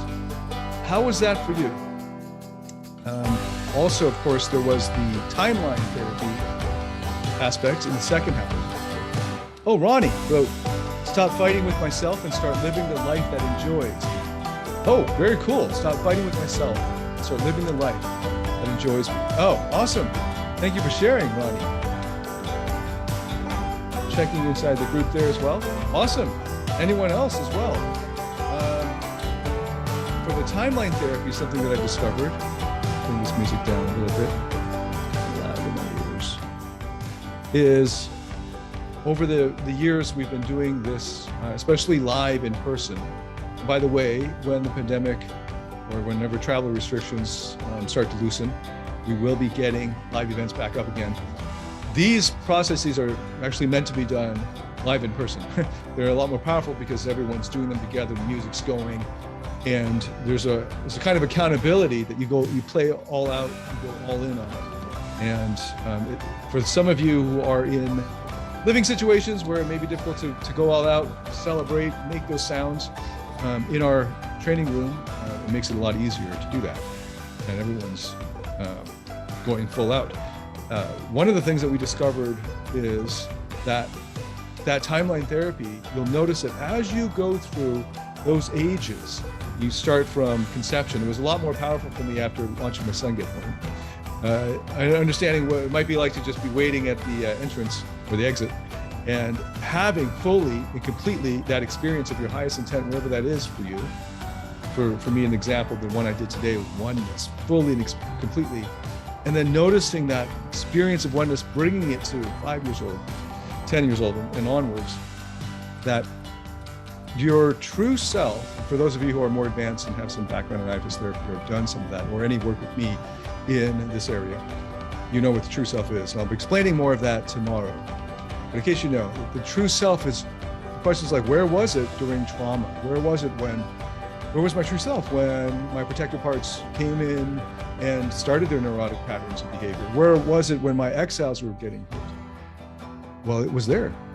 And you're starting to see with that process of the timeline therapy, fully and completely experiencing your highest intent. My example is oneness. And then the vantage point at each stage, and then doing it over and over and over.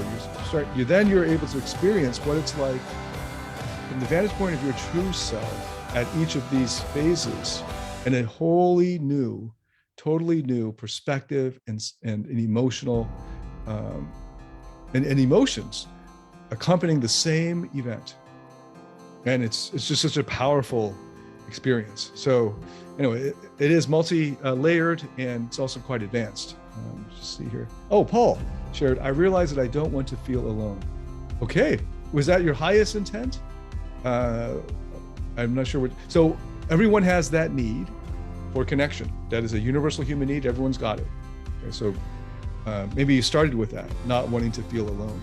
And then if you never ever felt alone again, and instead, what's the opposite? Feeling connected, let's say. If you were to fully and completely experience the experience of connection, you already got it, fully and completely, you got it.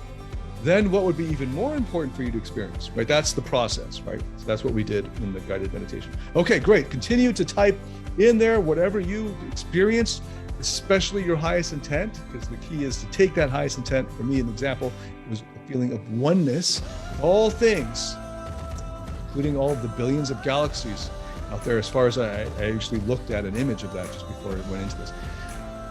This feeling of oneness for me, what is it for you? That highest intent, bringing that in to inform your whole life experience, as well as all of the levels of intent below it. What was that for you? Okay, so continue to type that in, or just what you experienced. How did that land for you? Okay, so just as we're wrapping up here, it's getting pretty late and way over time. Stop share on the music.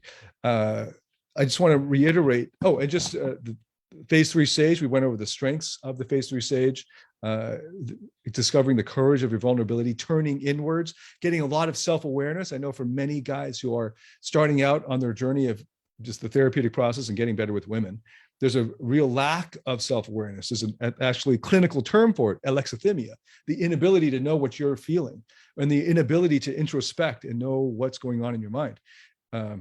So that's a phase 2 night, also a phase 2 night problem. And in phase 3 sage, now you're able to unlock that self-awareness. You're able to access the courage and power of your vulnerability.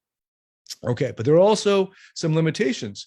There are growth points for the phase 3 sage. The phase 3 sage can also learn to expand into contribution and not just be driven just by love. Now it goes beyond just love for himself or for those he naturally loves, but beyond the natural objects of his love into contribution. He's also could be more driven to help others along the path.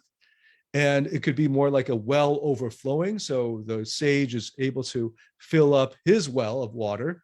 So he's always meeting his own needs. But now it can also be overflowing and being driven more by contribution.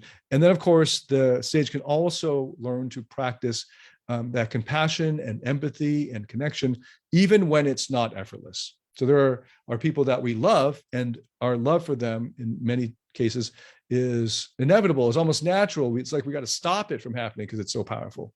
But then there are people that we don't really have any natural connection with, or who we might even have animosity towards.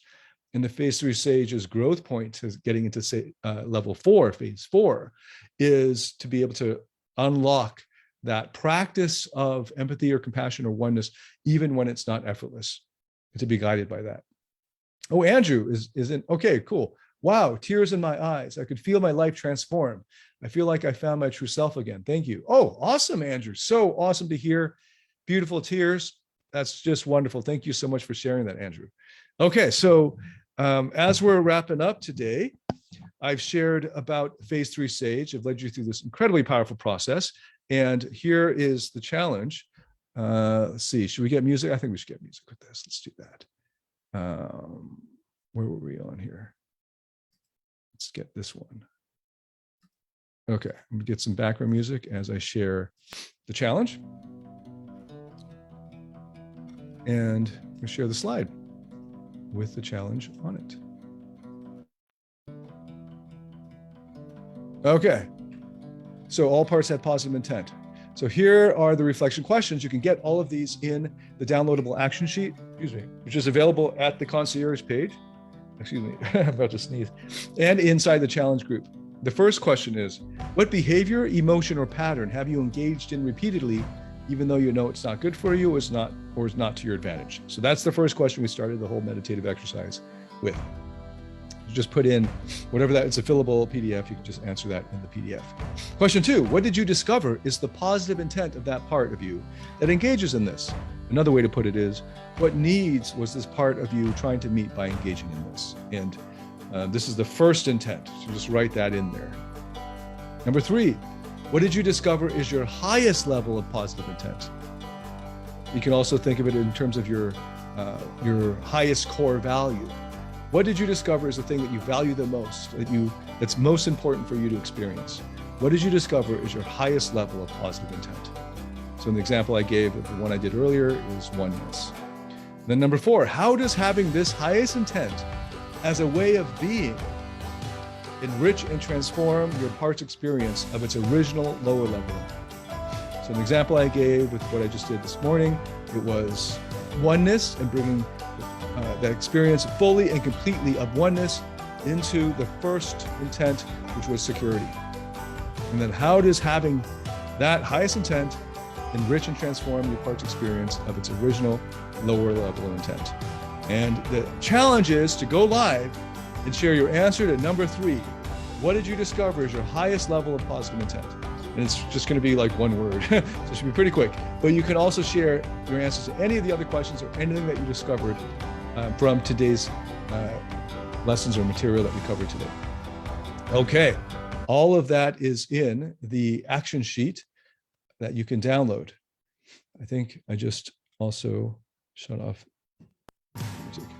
Okay, so that is today's challenge. I look forward to seeing your live challenge entries inside the challenge group and learning about what your highest intent was. All right, so today, the winners, we announce the winners. Where's that list? Here it is. And today's prize is a free month of the Legendary Coaching Group. Free access for 1 month to the Legendary Coaching Group, which is our weekly live coaching group. In fact, if you hop on now on my Friday my time, we'll have an open Q&A, and I'll be bringing guys on to the Zoom with me, and we'll be doing a lot of work there. So we're going every week. So that's part of our live Legendary Coaching Group.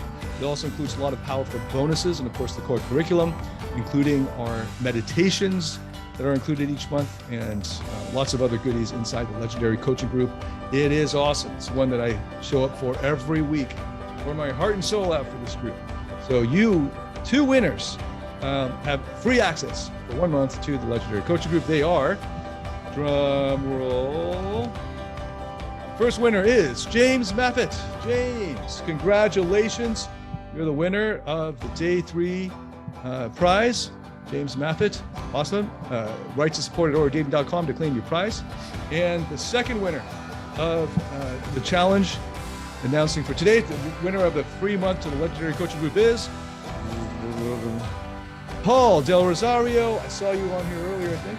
Paul, welcome to the Legendary Coaching Group. Write to support at ordating.com to claim your prize, and they will hook you up with your access, your free 1 month access to the Legendary Coaching Group. I look forward to seeing you 2 gentlemen inside the group, and look forward to welcoming you there. And for the rest of us, there are another set of prizes being given away tomorrow. And then the day after, also top 2 contributors for that day's challenge are also going to be awarded prizes. And the top 2 overall contributors are going to win the grand prize. That's all going to be announced on the 5th day, Friday for me. Well, I guess Friday for everyone.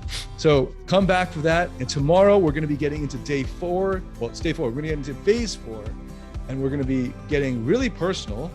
I'll be sharing about the different types of love, how to access your true self consistently, and the power of your true self. So that's all coming up tomorrow.